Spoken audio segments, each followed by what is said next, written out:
What if you suddenly lost everything and had no one by your side? This question haunted Emma Rivera as the sun dipped behind the skyline of Los Angeles, casting long shadows over a city on edge. The air buzzed with anticipation and unease as protesters gathered near the federal ICE building, their chants echoing through the streets. They were here to demand justice, to fight against policies that had torn families apart and shattered dreams. Among them stood Emma, a woman whose fire for change had ignited years ago in the toughest corners of the city. But tonight, something felt different. Suddenly, without warning, massive barricades slammed shut across every exit route. Police vehicles sealed off surrounding streets, sirens wailed, and helicopters hovered ominously overhead. The crowd that had once felt powerful now found themselves trapped, caught in a tightening noose with no clear way out. Panic rippled through the protesters, faces pale but defiant. Emma clenched her fists, her heart pounding, not just from fear, but from the weight of responsibility. What was supposed to be a peaceful demonstration had turned into a siege. As the tension escalated, a voice crackled through an emergency loudspeaker, announcing a citywide lockdown due to public safety concerns. The words felt surreal, like a nightmare unfolding in real time. Emma glanced around at the faces, friends, strangers, families, now united by uncertainty and fear. This was no ordinary protest. This was survival. The question echoed louder in her mind: what if you suddenly lost everything and had no one by your side? What would you do? Would you stand your ground, or would you crumble? The night air thickened with smoke from tear gas, the sharp sting filling lungs, blurring vision, but the chants never stopped. No justice, no peace, reverberated against cold concrete walls, a mantra of hope amidst chaos. Amidst the chaos, Emma's voice rose above the clamor, rallying those around her. Stay strong. We're not alone. Hit subscribe and leave a comment with where you're watching from. This story might just spark a new beginning. What's one thing that always pushes you forward, even when things get tough? The crowd responded, their voices lifting higher, a defiant chorus against the silence imposed by lockdown. Somewhere beyond the barricades, news crews scrambled to capture the unfolding crisis, while social media exploded with live updates, videos, and desperate pleas. The City of Angels now felt more like a city under siege, but Emma knew this was only the beginning of a journey none of them could have predicted. She had faced tough times before, growing up in a neighborhood scarred by loss and struggle, losing loved ones to broken systems, but never like this. The stakes were higher, the dangers more immediate. With every siren and shouted order, the fragile hope they clung to flickered. Yet even in this moment of fear, Emma's resolve hardened. This was a story about more than protest or politics. It was about survival, family, sacrifice, and the lengths people go to fight for what they believe is right. Tonight, trapped in the heart of LA, surrounded by uncertainty and rising tension, Emma's story was just beginning. What would it take to break free? How far would she go to protect her family and her cause? This is a story of tension, courage, and unexpected allies in a city that never sleeps. Stay with me as we unfold the journey of Emma Rivera and the trapped ICE protesters, and witness the response of one of the most unexpected figures in America today, Elon Musk. The night was far from over, and the stakes had never been higher. Hit subscribe and leave a comment with where you're watching from. This story might just spark a new beginning. What's one thing that always pushes you forward, even when things get tough? Emma Rivera had never imagined her life would lead her to this moment. Trapped in the heart of Los Angeles, caught between police barricades and a cause that had consumed her since she was a teenager. But to understand why Emma fought so fiercely, why her spirit refused to break even when everything seemed lost, you had to go back to the beginning. Born and raised in East LA, Emma was the eldest daughter of Maria and Carlos Rivera, immigrants who had arrived from Mexico in search of the American dream.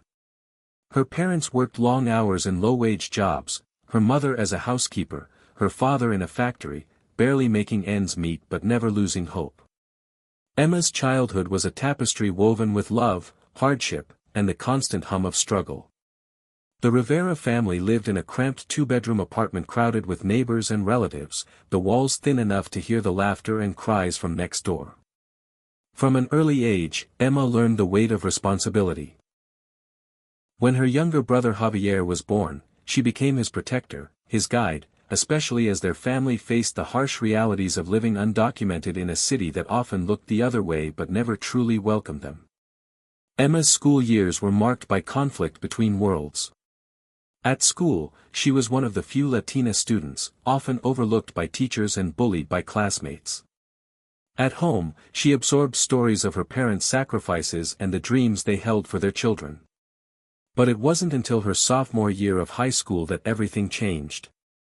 Javier, then just 10 years old, was detained during a routine police stop and held for weeks before being released.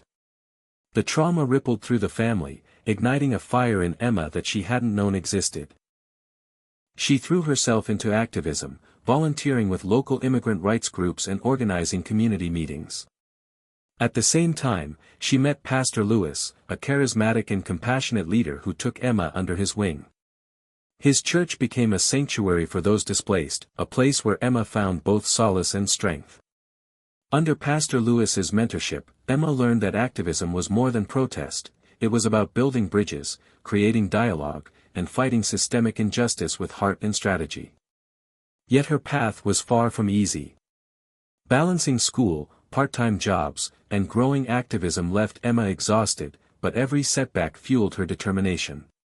She watched her parents struggle to keep the family afloat while fearing the constant threat of deportation. Friends drifted away, uncomfortable with the risks she took, but Emma held tight to her core belief that change was possible if enough people dared to stand up. Alongside her activist work, Emma developed deep friendships, most notably with Marissa, her childhood best friend whose family had been in the country for generations. Marissa offered a different perspective, privilege and safety Emma envied, but their bond transcended their backgrounds. Marissa's unwavering support helped Emma stay grounded even when the world felt like it was crashing down. Over the years, Emma's reputation grew. She was known not just for fiery speeches and fearless marches but for her compassion and ability to listen. Protesters trusted her, opponents respected her, and the media began to notice. Still, the personal toll was immense. Emma carried the weight of every detention, every family torn apart, every story of loss she encountered. She often lay awake at night wrestling with guilt and fear that she wasn't doing enough, that she might lose her brother or her family to the system she fought against. This inner turmoil made Emma fiercely protective, especially when Javier became a teenager. She watched him navigate the same dangers she had faced, knowing any misstep could have devastating consequences. Their relationship was a mix of deep love and occasional tension, as Javier struggled to find his own voice while depending on Emma's guidance. Emma's romantic life was equally complicated. She had loved once, deeply, but the relationship had crumbled under the pressure of her activism and the dangers that shadowed her every move. Trust was hard to come by, and she kept her heart guarded, channeling her energy into the cause instead.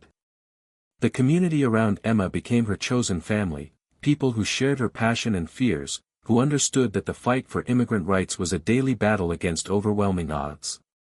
This community was tested time and again by raids, arrests, and betrayals, but it remained resilient, bonded by hope and defiance. Now, standing amid the chaos of the trapped protesters, Emma carried all these memories and lessons with her. Every tear shed reflected battles fought in the shadows. And every heart beating under the LA sky was a testament to the unbreakable will to survive and change the world. Emma's story was not just one of struggle, it was one of transformation.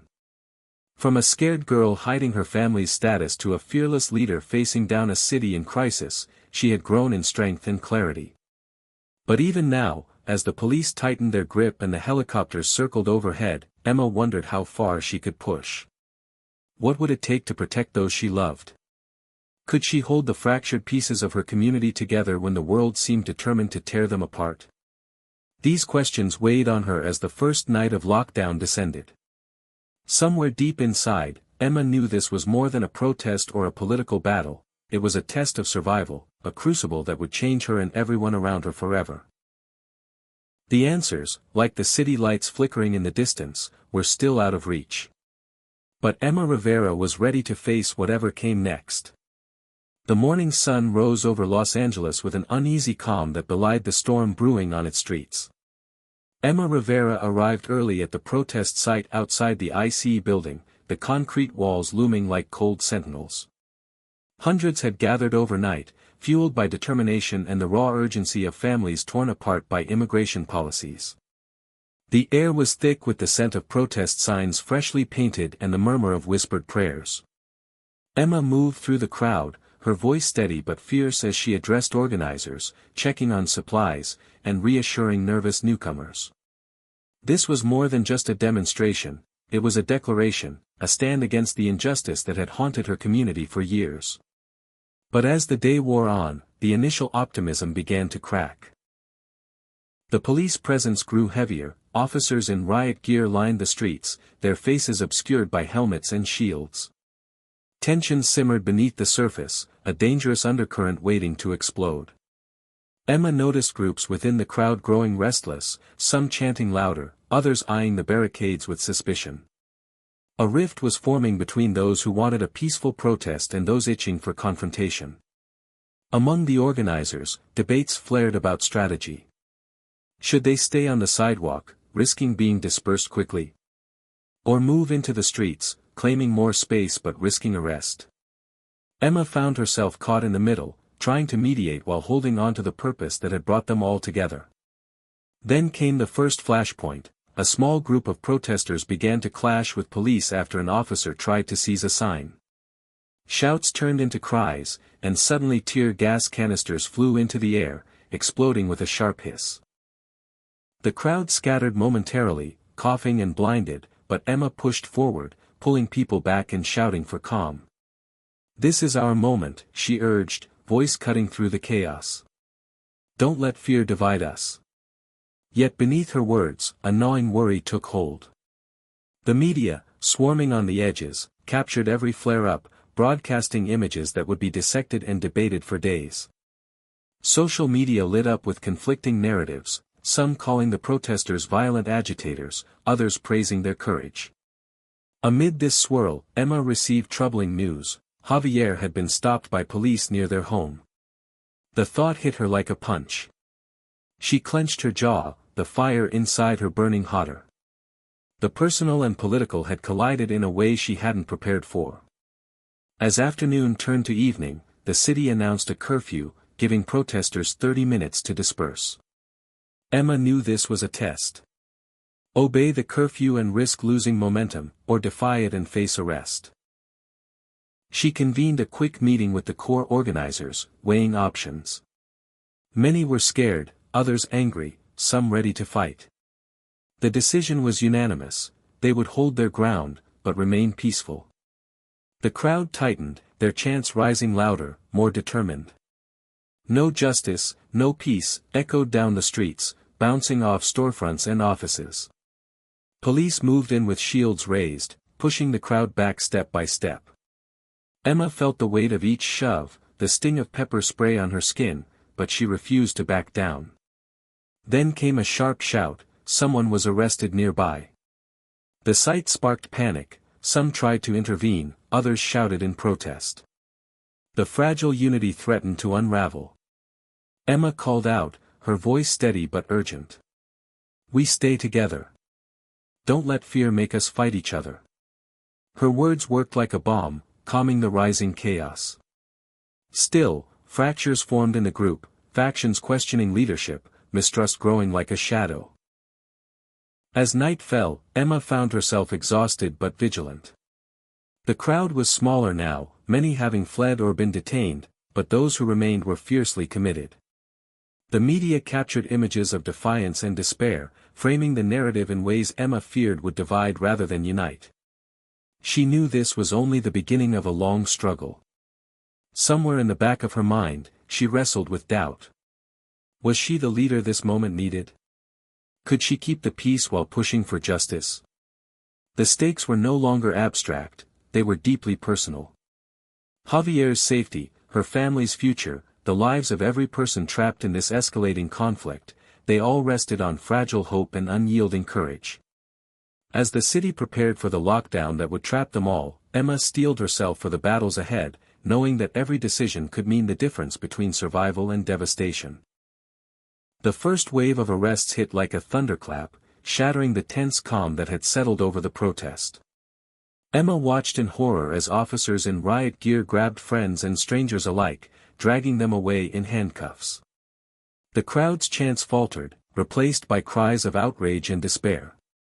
Among those taken was Rosa, a fierce young woman who had stood shoulder to shoulder with Emma since the earliest days of the movement. Her arrest was a blow to the spirit of the group, a stark reminder of the risks they faced. But Emma refused to let the darkness swallow them. "Hold the line," she shouted, her voice ringing out over the chaos. "We fight together, or not at all." The remaining protesters locked arms, creating a human barrier that slowed the police advance. The air was thick with the acrid smell of tear gas and burning rubber as officers pushed forward. Emma's eyes stung, her throat raw from shouting, but she pressed on, rallying those around her. As the night deepened, hope flickered like a candle in the storm. Supporters outside the barricades gathered, chanting and holding signs, their voices amplified by social media. Messages of solidarity poured in from across the country, strangers pledging aid and spreading awareness. Emma clung to these lifelines, knowing they were vital to sustaining morale. In the cramped space where they were trapped, conversations buzzed with whispered plans and shared stories. New alliances formed, bridges built across divides. Emma listened as a group of young fathers talked about their dreams for their children, their voices heavy with both fear and resolve. It was in these moments that the true power of community shone, unbreakable even in the face of oppression. But the night was far from over. As hope swelled, so did the pressure. The police tightened their grip, cutting off communications and sealing exits. Supplies dwindled, tempers flared, and exhaustion set in. The second climax came swiftly. A protester collapsed from heat and stress, sparking panic that rippled through the group. Emma rushed to his side, calling for calm and medical aid. The scene was chaotic, a brutal reminder of the human cost of their stand. In the midst of despair, a glimmer of hope emerged.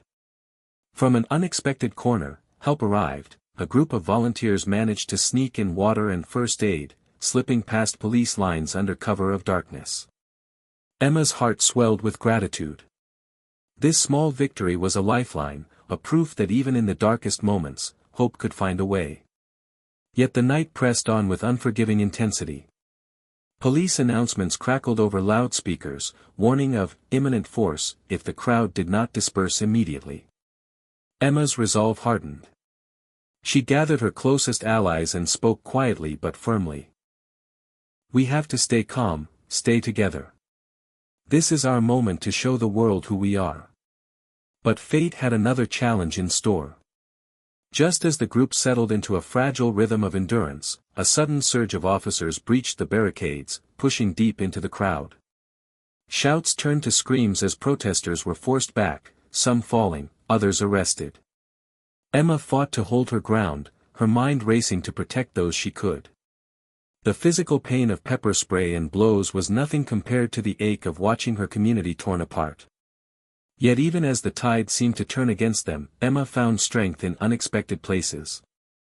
Marissa, her childhood best friend, appeared at her side, having rushed from the media center after hearing of the crackdown.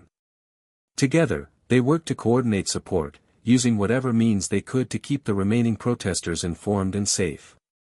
The night stretched into an agonizing balance of despair and hope. Emma's voice, hoarse but unbroken, became a beacon. She reminded those around her of the cause, of the families counting on them, and the history they were making. As dawn approached, the crowd thinned, many retreating or taken away, but a core group remained, holding the line against overwhelming odds. Emma sat on the curb, her body aching but her spirit unyielding. She thought of Javier, of her parents, and the countless lives tied to this fight. The arrests had been devastating, but they had also ignited a fire that would not be easily extinguished.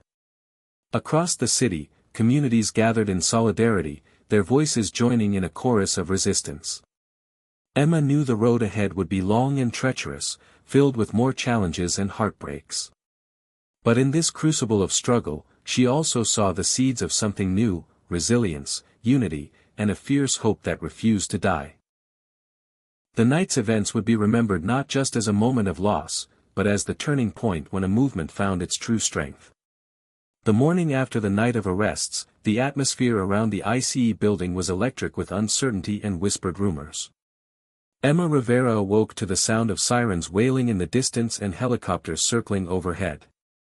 Her body ached, bruises blooming across her arms and face, but the fire inside her refused to dim. Overnight, news outlets had spun the protest into a national spectacle, some painting the demonstrators as unruly agitators, others as heroes standing against injustice. Social media exploded with videos of tear gas, arrests, and raw emotion. Emma knew the narrative would shape the battle ahead, and controlling that story was crucial.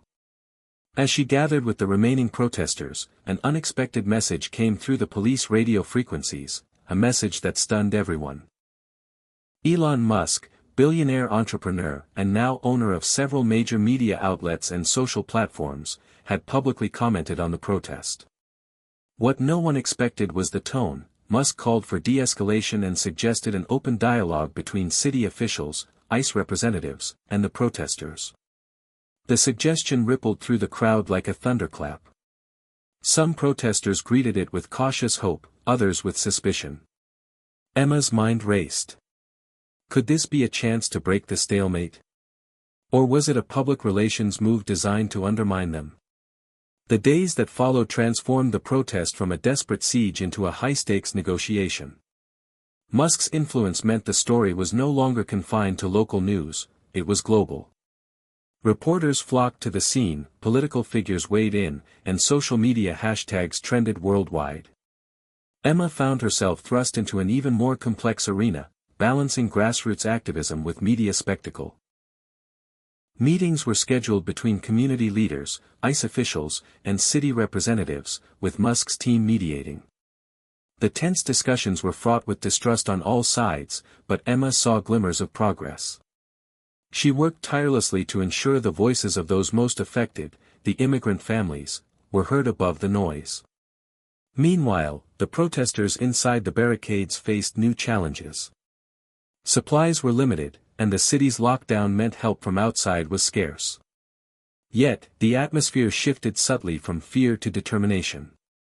Emma led efforts to organize daily rotations, medical care, and food distribution, turning the protest site into a makeshift community. Stories were shared, of lost relatives, dreams deferred, and hopes for a better future.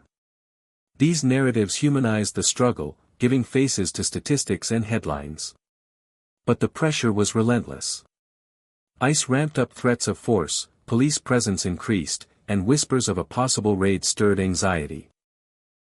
Emma grappled with conflicting emotions, hope for change tempered by the ever-present danger. Her relationship with Javier, strained by the turmoil, became a source of strength and vulnerability. In stolen moments, they talked about their shared past, their fears, and the uncertain road ahead. It was a fragile bond, but a necessary one.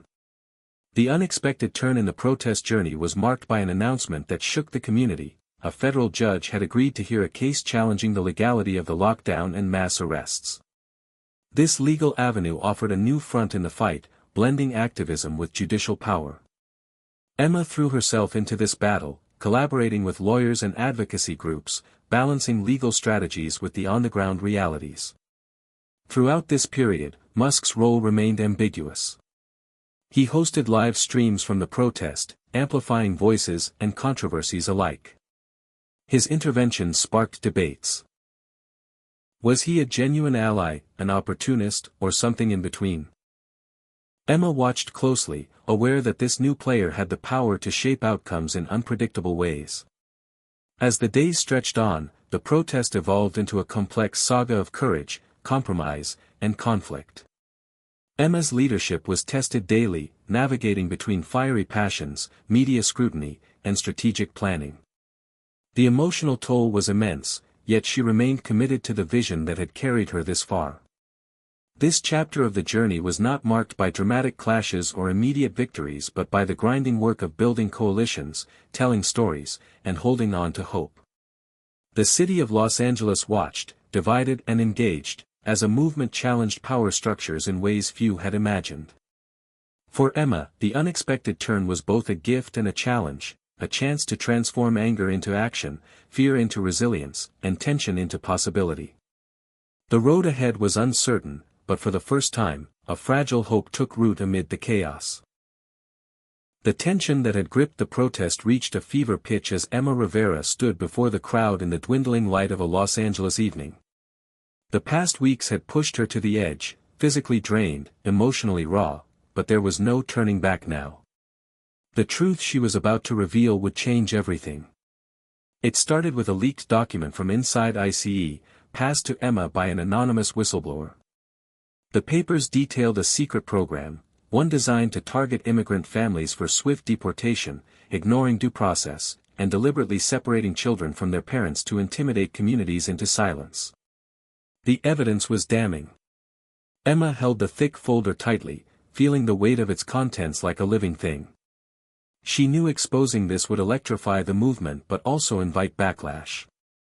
As she addressed the crowd, her voice trembled with a mix of fear and determination. "They want to break us," she said, eyes sweeping the faces around her. "But this is our moment to stand stronger than ever." The protesters leaned in, the gravity of the revelation sinking in. Whispers spread, anger, disbelief, grief. For many, the secret policies confirmed what they had long suspected but never had proof of. Families had been torn apart under the guise of national security, their suffering hidden behind bureaucratic walls. Emma's own family story echoed in the crowd's pain. She thought of Javier and the narrow escapes they'd faced. The knowledge deepened her resolve. But the revelation came with consequences. ICE officials denied the authenticity of the documents, branding them as fabrications. Media outlets were polarized, some questioned the source, others amplified the story with righteous fury. The city's political leaders scrambled to respond, balancing public outcry with pressure from federal authorities. Amid the turmoil, Emma's leadership was challenged. Critics accused her of recklessness, claiming the leak jeopardized negotiations and endangered lives. Supporters rallied fiercely, demanding accountability and justice. The emotional stakes were higher than ever. As the protest entered its most volatile phase, tensions within the group surfaced. Fear and fatigue bred mistrust. Some members questioned the wisdom of continuing, others feared reprisals would escalate. Emma struggled to hold the fractured coalition together, reminding them of the bigger picture, the lives at stake and the hope for change. In the eye of this storm, a moment of profound connection emerged. A young mother named Anna shared her story, a harrowing account of losing her child to deportation. Her tears and courage moved the crowd, reminding everyone of the human face behind the headlines. Emma stood beside her, feeling the surge of collective grief and determination. The emotional climax was punctuated by a citywide march, where thousands gathered to demand accountability and reform. The streets overflowed with chants, signs, and tears, a tidal wave of humanity demanding justice. Emma led the march, her heart pounding with a mix of exhaustion and fierce hope. At its peak, the protesters stopped in front of City Hall, where a symbolic gesture took place. A group of children released balloons in memory of those lost, their faces shining with innocence and resilience. The scene was both heartbreaking and inspiring, a vivid reminder of what was at stake. In the aftermath, Emma retreated to reflect. The truth had been revealed, but the battle was far from over. The emotional toll was immense, yet it also forged unbreakable bonds. She understood that the fight for justice was not just political, it was deeply personal and profoundly human. The chapter closed with Emma's quiet vow to keep pushing forward, no matter the cost, because the lives and futures of so many depended on it. The sun rose over Los Angeles with a quiet promise, the city slowly awakening from the long nights of turmoil. For Emma Rivera, the air carried a strange mix of exhaustion and renewal. The intense struggle had carved deep marks on her soul, yet it also kindled a fierce hope that refused to be extinguished. In the weeks since the emotional climax of the protest, changes had begun to ripple through the city and beyond. The leaked documents had forced ICE and local officials into the spotlight, triggering investigations and policy reviews that once seemed unimaginable. Emma watched as communities came together, bridging divides that had long seemed insurmountable. People who had stood on opposite sides of the issue found common ground in the shared desire for justice and dignity. Emma's relationship with Javier, though tested by the storm, grew stronger. They found solace in small moments, quiet conversations, shared meals, and the simple act of being present for each other. Their love became a sanctuary amid the chaos, a reminder that even in the darkest times, connection could heal and inspire. The movement itself evolved from fiery protests into organized advocacy, focusing on legal reforms, community support programs, and education. Emma became a prominent voice, invited to speak at town halls, universities, and panels. Her story resonated with many, an emblem of courage, resilience, and the power of ordinary people to challenge injustice. Yet, Emma knew the journey was far from over. The systemic forces that had sparked the protests remained entrenched, and the fight for lasting change required persistence and patience. She reflected on the lessons learned, the importance of unity, the strength found in vulnerability, and the necessity of hope even when the path ahead seemed uncertain. In moments of quiet reflection, Emma often returned to the question that had opened it all: what pushes us forward when everything seems lost? For her, the answer was clear: love. Love for family, for community, and for the possibility of a better future. The story of the protest, with its highs and lows, became a testament to that enduring truth.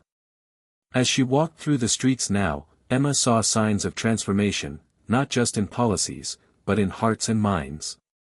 The city was still healing, but it was healing together.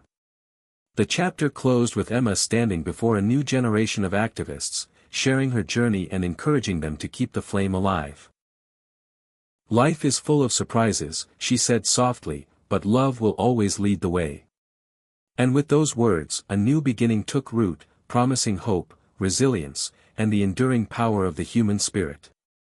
In the weeks following the climax of the protest, Los Angeles was a city both scarred and energized, pulsing with the echoes of change yet grappling with the reality that the battle was far from over. Emma Rivera found herself navigating an entirely new landscape, a landscape where hope and uncertainty danced a tenuous waltz.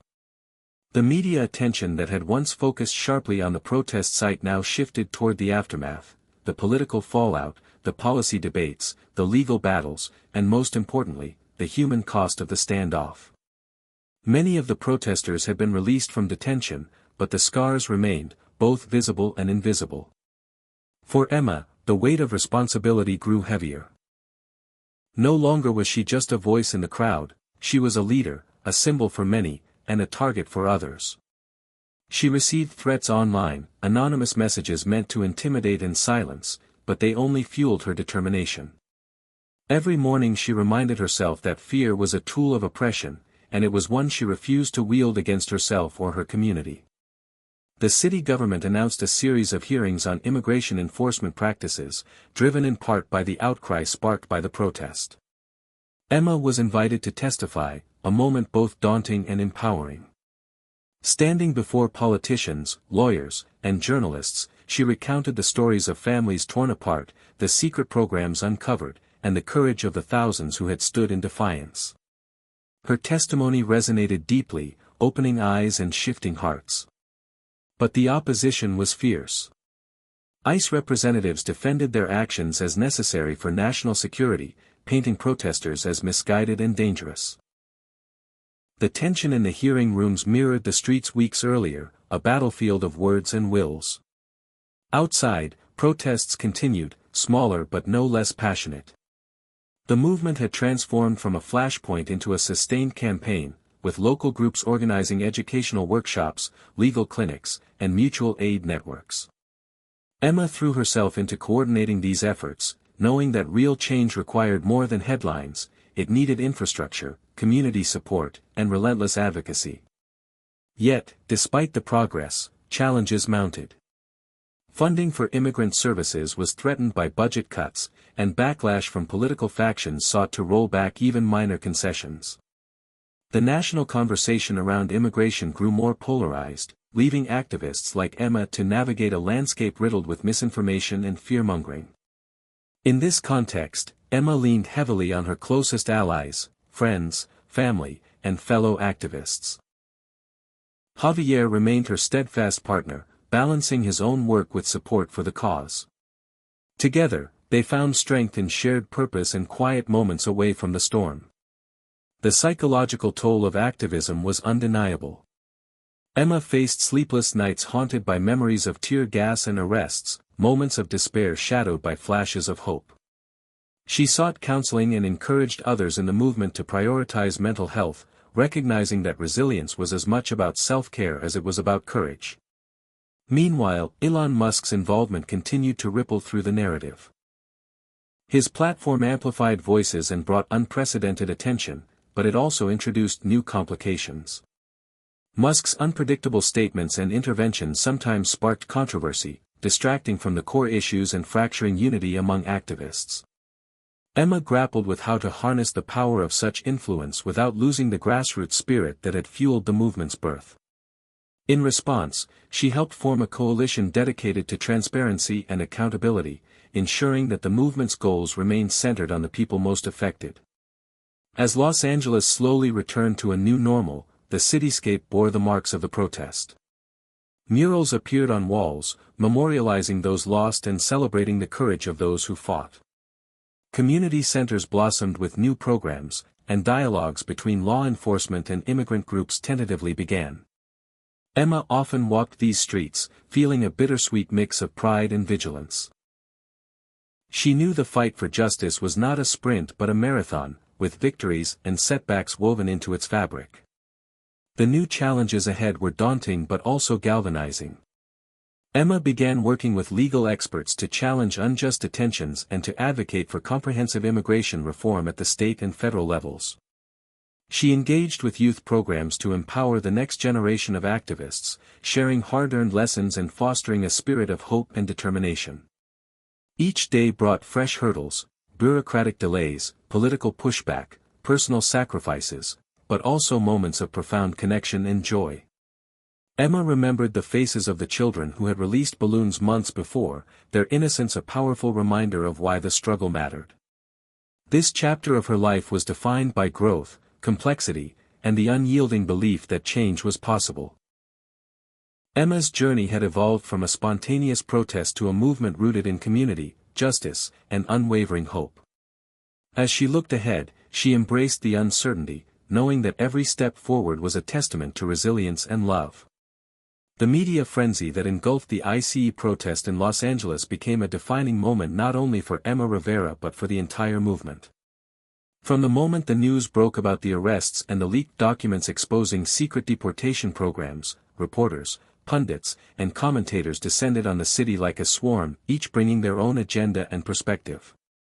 Television networks interrupted regular programming to cover live feeds of the protest site, drone footage swirling above the barricades, capturing the tension and turmoil in sharp detail. Social media exploded with hashtags, #IStandWithEmma, #JusticeForFamilies, and #LAProtest, rallying supporters and sparking debates. Emma felt the weight of being thrust into the spotlight, her every word and action scrutinized by millions. Interviews, panels, and talk shows became daily fixtures. Some journalists framed the protesters as heroes fighting systemic injustice, others portrayed them as reckless agitators disrupting public order. The polarization was stark.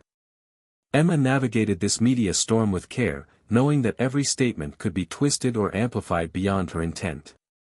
She worked with communication experts to craft clear messages that kept the focus on the human stories behind the headlines, the families torn apart, the children separated, the community's plea for dignity and respect. Yet, the flood of coverage also brought misinformation. Conspiracy theories about the protests' motives circulated online, while some outlets sensationalized incidents of violence, overshadowing the peaceful majority. Emma spent hours combating false narratives, engaging directly with followers and skeptics alike, determined to reclaim the truth. Public reaction was equally complex. Many Americans expressed empathy and support, sharing stories of their own immigrant relatives and calling for compassion.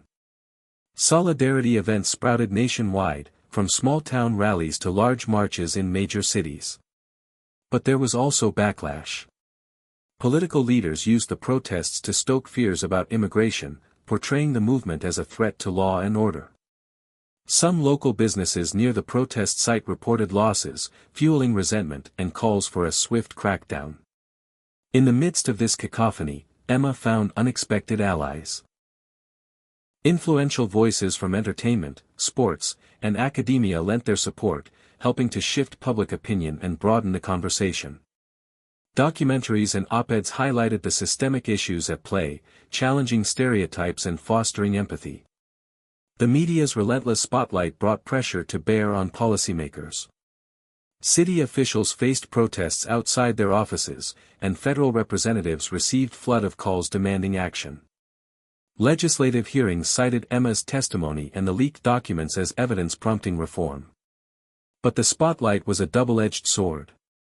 Emma's personal life became fodder for tabloids and online trolls. False accusations and threats targeted her family, straining relationships and testing her resilience. She learned to compartmentalize the noise, focusing on the movement's goals and the communities depending on her. Through it all, Emma remained grounded by the stories of those she represented. She spent time with families directly affected by ICE policies, listening deeply to their pain and hopes. These connections fueled her resolve and reminded her of the stakes beyond media spectacle. The chapter culminated in a televised town hall where Emma faced opposition politicians and ICE officials. The debate was heated, emotions raw, but Emma's composed, heartfelt testimony cut through the noise. She humanized the issue, urging viewers to look beyond headlines to the lives at risk. The broadcast became a turning point, garnering widespread attention and sparking renewed calls for change. As the media storm settled into a persistent roar, Emma recognized the power of storytelling and truth in shaping public perception. She committed herself to being both a messenger and a protector of her community's voice. The journey through this tempest was grueling, but it also opened doors to new opportunities for advocacy and education. Emma's story had become a catalyst, igniting conversations that stretched far beyond Los Angeles and promising a future where justice and humanity might finally prevail. The protest at the ICE facility in Los Angeles, which had started as a desperate plea for justice, gradually morphed into a complex battleground where unexpected alliances were forged, and old divisions deepened. For Emma Rivera, the journey through this turbulent landscape demanded a new level of political savvy and emotional resilience. As the protest gained national attention, diverse groups began to take notice and stake their claims. Civil rights organizations, faith-based groups, labor unions, and immigrant advocacy networks saw in the movement an opportunity to push for broader reforms. Some local politicians, sensing the shifting public sentiment, cautiously aligned themselves with the cause, offering support or promising legislative changes. Emma recognized the importance of these alliances but also felt the fragility beneath them. Each group had its own agenda, priorities, and political calculations, which sometimes led to tension within the movement. At the same time, forces opposed to the protests coalesced in opposition. Conservative activists, law enforcement lobbyists, and some community groups amplified calls for a tougher stance on immigration enforcement. They framed the protest as lawlessness and a threat to public safety, using media platforms and political rallies to rally support for harsher measures. This polarization created a volatile environment, making dialogue difficult and fueling distrust. Emma found herself navigating a minefield of competing interests, where collaboration was both essential and fraught with challenges. In one striking instance, a coalition of faith leaders reached out to Emma, proposing a joint interfaith vigil to honor immigrant families affected by deportations. The event was carefully planned to emphasize shared values of compassion and justice, aiming to bridge divides and humanize the issue. Emma embraced the opportunity, seeing it as a way to broaden the movement's appeal. The vigil drew hundreds, including supporters and skeptics alike. The atmosphere was solemn yet hopeful, with prayers and testimonies weaving a tapestry of shared humanity. For Emma, the event marked a poignant moment of unity amid the discord. However, not all alliances proved so smooth. Some advocacy groups clashed over strategy, with debates erupting about the balance between protest and negotiation, radical action and institutional reform. Emma found herself mediating disputes, striving to keep the movement focused on its core mission. These internal conflicts tested her leadership, forcing her to confront difficult questions about inclusivity, representation, and compromise. Meanwhile, tensions within the local immigrant community surfaced. Some families expressed frustration with the disruptions caused by the protest, fearing it might jeopardize their fragile legal statuses or relationships with authorities. Others worried about the long-term consequences of the standoff for community cohesion. Emma worked tirelessly to listen and respond, organizing forums where voices from all sides could be heard. She emphasized that the fight for justice was not about division but about dignity for all. Outside the movement, the political climate grew more charged. National debates over immigration policy became increasingly polarized, with lawmakers proposing a range of conflicting bills, from pathways to citizenship to intensified border enforcement. Media coverage often reduced complex issues to sound bites and partisan talking points, obscuring the nuanced realities Emma and her allies faced daily. The growing divide seeped into personal relationships as well. Emma noticed friends and family members taking opposing sides, conversations turning heated, and old bonds strained. She grappled with the painful realization that social and political fractures ran deep, often cutting across communities and even within households. Through it all, Emma found unexpected moments of solidarity. Local business owners, some previously wary, began donating supplies and hosting informational sessions. Youth activists brought fresh energy and creative ideas, challenging traditional approaches and pushing for innovation. Emma welcomed these contributions, recognizing that a diverse movement was a stronger movement. Elon Musk's involvement added another layer of complexity. While his public calls for dialogue seemed to ease some tensions, his unpredictable statements sometimes sowed confusion. Some activists questioned his motives, wary of being co-opted or overshadowed by a figure so polarizing. Emma balanced engagement with caution, determined to use his platform without compromising the movement's integrity.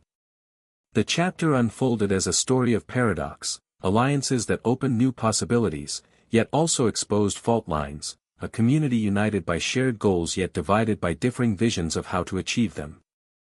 Emma's leadership grew in response, shaped by hard-earned lessons about patience, empathy, and strategic thinking. She learned to navigate complexity without losing sight of the movement's heart, the human stories at its core. As tensions and hopes intertwined, the protest evolved from a moment of crisis into a sustained campaign, marked by both breakthroughs and setbacks. Emma stood at the crossroads, ready to steer the movement forward, knowing that the path ahead would demand resilience, courage, and an unyielding commitment to justice. The city of Los Angeles, already a mosaic of cultures and communities, found itself increasingly divided in the aftermath of the ICE protest. What began as a focused stand against harsh immigration policies soon rippled outward, touching neighborhoods, families, and everyday lives in unexpected ways. Emma Rivera felt the weight of this growing division keenly, not just as an activist or leader but as a woman deeply embedded in her community. The days after the protest were marked by a palpable tension that hung heavy in the air, like a storm cloud ready to burst. Streets that had once hummed with everyday bustle now bore the marks of unrest, graffiti on walls, shattered storefront windows, and increased police patrols. Neighborhood meetings became battlegrounds where neighbors voiced fears, frustrations, and sometimes outright hostility. Some residents expressed support for the protesters' cause, sympathizing with the plight of immigrant families. Others, however, voiced concerns about public safety, economic disruption, and what they perceived as lawlessness. These divisions cut across lines of ethnicity, class, and political belief, complicating efforts to build a unified response. Emma attended many of these meetings, listening intently and speaking passionately about the need for understanding and solidarity. She knew that beneath the surface, many fears were rooted in uncertainty and misinformation. She sought to bridge gaps with facts and empathy, but progress was slow and fragile. The strain extended into families and friendships. Emma herself felt the tug of conflicting loyalties as some relatives expressed skepticism or outright opposition to the protests. Conversations once easy became charged with emotion and misunderstanding. She wrestled with the painful realization that even those she loved could be divided by ideology and fear. At the same time, personal struggles added layers of complexity to Emma's journey. The relentless pressure of activism, public scrutiny, and the emotional toll of witnessing community pain weighed heavily. Sleepless nights became routine, haunted by memories of tear gas, arrests, and the faces of those suffering. She grappled with moments of self-doubt and exhaustion, questioning whether the sacrifices were worth the toll. Yet, it was in these moments that Emma found strength in small, unexpected places. A handwritten letter from a young immigrant thanking her for giving voice to their story. A shared meal with Javier, reminding her of the grounding power of love and partnership. A quiet walk through a neighborhood park where children played, embodying the future she fought to protect.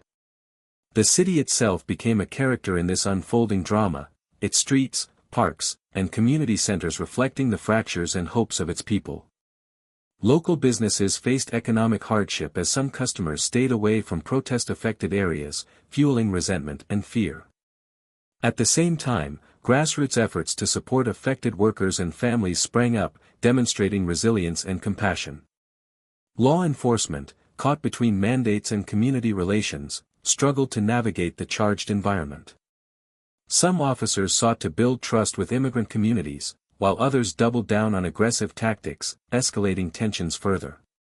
Emma found herself in uneasy dialogue with some police representatives, seeking common ground despite deep mistrust. Media coverage mirrored and magnified these divisions. Sensational headlines and polarized commentary often obscured the complex realities on the ground, fueling misunderstandings and hardening attitudes.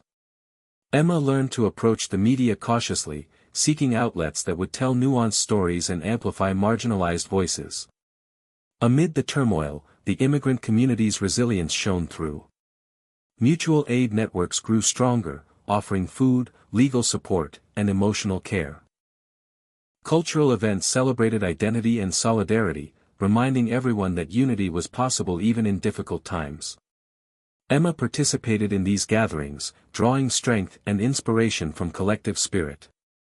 The chapter's emotional core centered on Emma's internal struggle to balance public leadership with personal well-being. She recognized the importance of self-care and community support but wrestled with guilt and pressure to always be strong. Counseling and peer support groups became vital, offering space to process trauma and regain balance.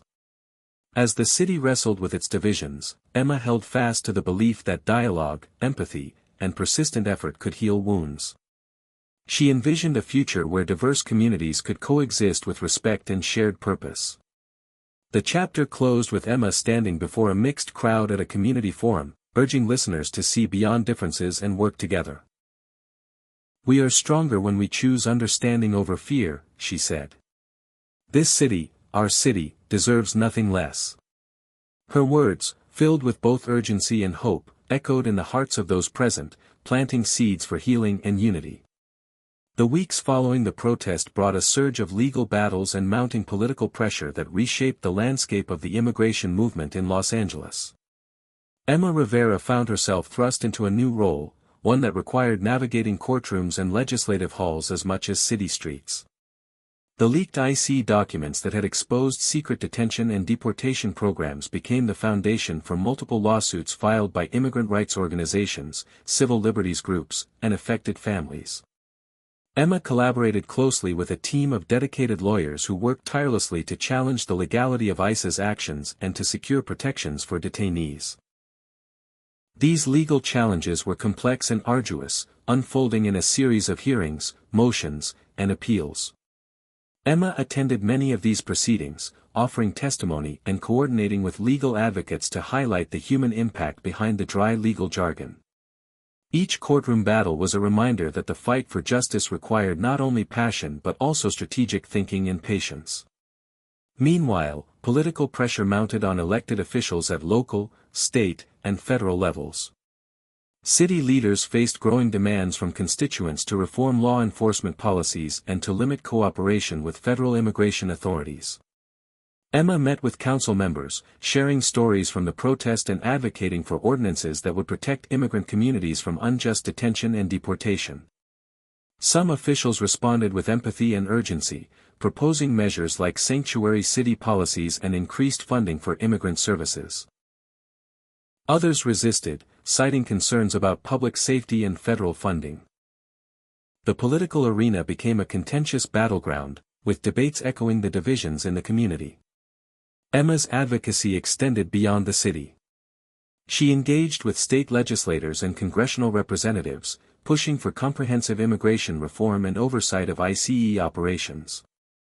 Her efforts coincided with a broader national conversation, where lawmakers grappled with the complexities of immigration policy amid a polarized climate. At times, progress seemed within reach. New bills were introduced, hearings scheduled, and bipartisan coalitions formed. Yet setbacks were frequent, vetoes, filibusters, and political posturing stalled meaningful change. Emma learned to balance hope with realism, understanding that systemic reform was a marathon, not a sprint. Public opinion played a critical role in shaping political will. Emma and her allies launched campaigns to educate voters, share personal stories, and counter misinformation. They organized rallies, town halls, and media appearances, using every platform to humanize the issue and galvanize support. These efforts sometimes met resistance from opposition groups who launched counter-campaigns emphasizing law and order. The media spotlight intensified around the legal battles, with coverage that ranged from sympathetic profiles to heated debates. Emma navigated this terrain with care, recognizing that public perception could influence political outcomes. Personal sacrifices marked this period. Emma's time and energy were consumed by meetings, court appearances, and strategy sessions. The relentless pace took a toll on her health and relationships. Yet she remained driven by the knowledge that the stakes were nothing less than the futures of countless families. Collaboration became a key strategy. Emma helped build coalitions that brought together immigrants, lawyers, faith leaders, labor unions, and civil rights activists. These alliances amplified voices and pooled resources, creating a formidable force for change. However, managing diverse perspectives required diplomacy and compromise. The chapter also explored the emotional complexity of confronting a legal system often stacked against vulnerable communities. Emma bore witness to stories of injustice, bureaucracy, and heartbreak that fueled her determination but also tested her resolve. She advocated not just for policy change but for a more compassionate and humane approach to immigration enforcement. Throughout the legal battles and political struggles, Emma's character deepened. She learned to wield power with humility, to listen as much as she spoke, and to persist through setbacks. The movement's evolution reflected this maturation, shifting from spontaneous protest to sustained, strategic advocacy grounded in community empowerment. The chapter closed with a landmark court hearing that could set a precedent for future cases. Emma stood before the judge, her voice steady but passionate, embodying the hopes and fears of those she represented. The outcome remained uncertain, but the moment symbolized a turning point, a step closer to justice forged through courage, unity, and unyielding hope. Hit subscribe and leave a comment with where you're watching from. This story might just spark a new beginning. What's one thing that always pushes you forward, even when things get tough? Elon Musk's involvement in the Los Angeles ICE protest brought an unexpected twist that electrified the movement while simultaneously stirring controversy. Known primarily as a tech mogul and innovator, Musk's sudden public statements about the protest and immigration reform sent shockwaves through media, activist circles, and political arenas alike. Initially, Emma Rivera and her core team were cautiously optimistic. Musk's tweets calling for dialogue between ICE, protesters, and city officials seemed to offer a platform for bridging divides. His vast social media reach promised to amplify the movement's message far beyond Los Angeles, potentially swaying public opinion and policymakers. However, as Musk's interventions became more frequent and unpredictable, Emma began to sense a growing unease. Some of his remarks appeared tone-deaf to the lived realities of immigrant communities, while others veered into controversial territory, sparking backlash. The chapter opens with a dramatic scene. Emma watching a live stream of Musk's latest tweetstorm, where he criticized both ICE's heavy-handed tactics and the protesters' methods, calling for innovative solutions that left many scratching their heads. The polarized reactions were immediate. Supporters hailed Musk as a visionary ally who could disrupt entrenched systems. Critics accused him of co-opting the movement for personal branding or distraction. Within the activist community, debates ignited. Some embraced the spotlight Musk brought, eager to harness his influence to pressure officials. Others worried about diluting the movement's message or alienating core supporters who saw Musk as part of the elite disconnected from grassroots struggles. Emma navigated these tensions delicately, striving to keep the focus on the people and policies rather than personalities. Behind the scenes, Musk proposed ambitious ideas. Technological innovations for tracking deportation cases, AI-driven legal assistance for detainees, and funding for community centers.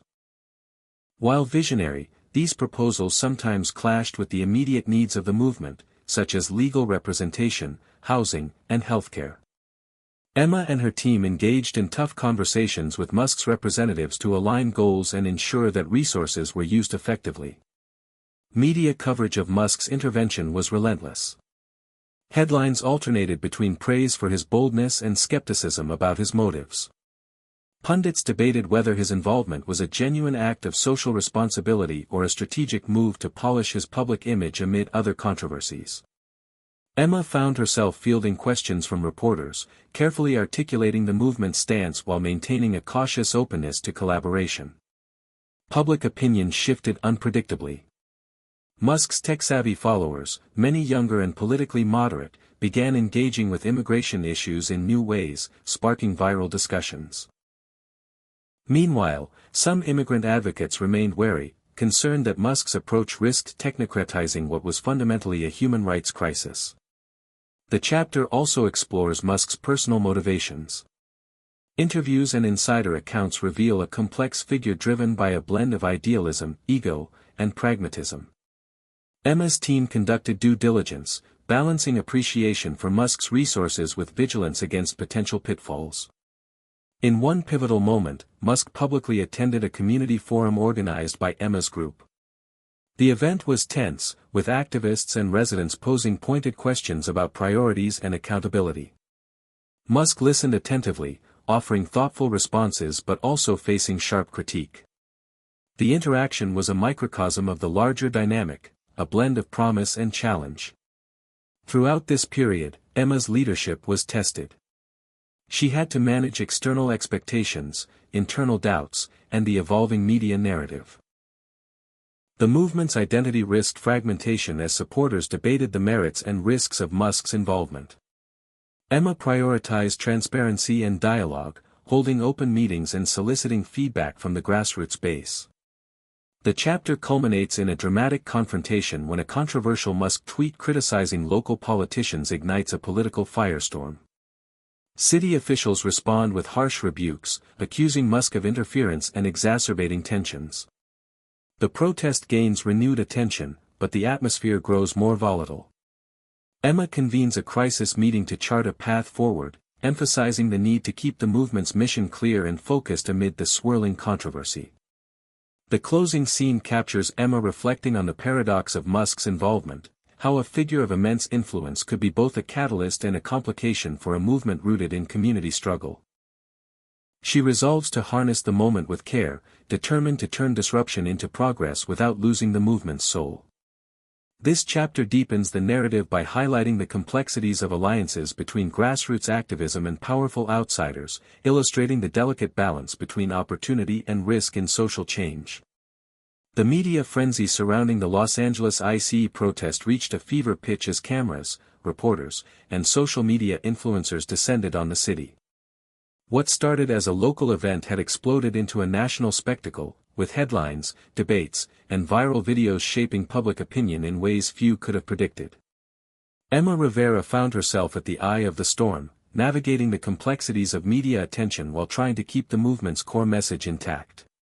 The chapter opens with Emma's phone buzzing non-stop, calls from journalists requesting interviews, invitations to television panels, and messages from supporters and critics alike. The scale of coverage was overwhelming, and the stakes were high. Every word she spoke could influence perceptions, policy, and the safety of protesters and detainees.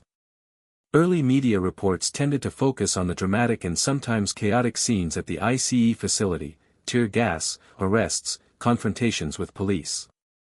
Sensationalism sold stories, but it often obscured the deeper issues driving the protest: families torn apart, secret detentions, and systemic injustices. Emma worked diligently with a team of communications experts to craft clear, compelling narratives that highlighted the human stories behind the headlines. Social media proved a double-edged sword. Platforms like Twitter, Instagram, and TikTok enabled rapid dissemination of first-hand footage, personal testimonies, and calls to action. Viral videos of protesters standing firm, families sharing heartbreak, and moments of unexpected kindness reached millions. Yet these platforms also became battlegrounds for misinformation, harassment, and polarization. Emma and her allies launched digital campaigns to combat falsehoods, encourage respectful dialogue, and mobilize support. Mainstream media outlets reacted differently.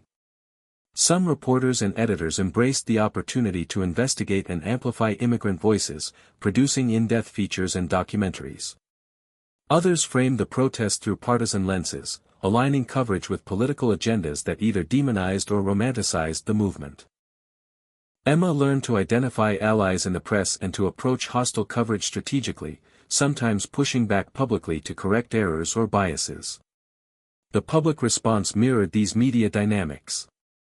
Polls showed shifting attitudes toward immigration and enforcement policies, influenced in part by the visibility of the protest. While many Americans expressed sympathy and support, others hardened their views, influenced by fear or misinformation. Community forums, talk shows, and online comment sections became arenas for fierce debate, reflecting the nation's deep divisions. Emma participated in numerous public discussions, striving to foster understanding and humanize the complex realities at stake. The chapter delves into specific media moments that shaped the narrative. An exclusive interview on a major news network that brought Emma's story to millions, a viral social media challenge encouraging people to share their immigrant heritage, and a controversial editorial that sparked widespread protest. Emma's team monitored the impact of these moments, adapting their strategies to maintain momentum and protect the movement's integrity. The psychological toll of media exposure was significant. Emma grappled with the pressure to perform publicly while managing private fears for her safety and that of her community. Online harassment and doxing attempts were harsh reminders of the risks involved. Support networks, including mental health professionals and trusted friends, provided essential care. The chapter also explores how media frenzy affected other characters: lawyers juggling publicity and casework, families coping with sudden attention, and city officials responding to both criticism and praise. It reveals the interconnectedness of media, public opinion, and political action in shaping social movements. Through detailed scenes, the story illustrates the power of storytelling to inspire empathy and change, as well as its potential to mislead and divide. Emma's reflections underscore the importance of media literacy and responsible journalism. As the media spotlight intensified, new challenges emerged. Some media outlets sought exclusives or sensational angles that risked exploiting vulnerable individuals. Emma confronted ethical dilemmas about privacy and representation, striving to protect those most affected while seizing opportunities to raise awareness.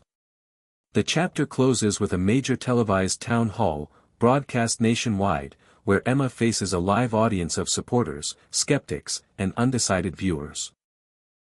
The event is tense, emotional, and pivotal, an opportunity to clarify the movement's goals and build bridges across divides. Emma's poised yet heartfelt responses resonate widely, marking a high point in public engagement.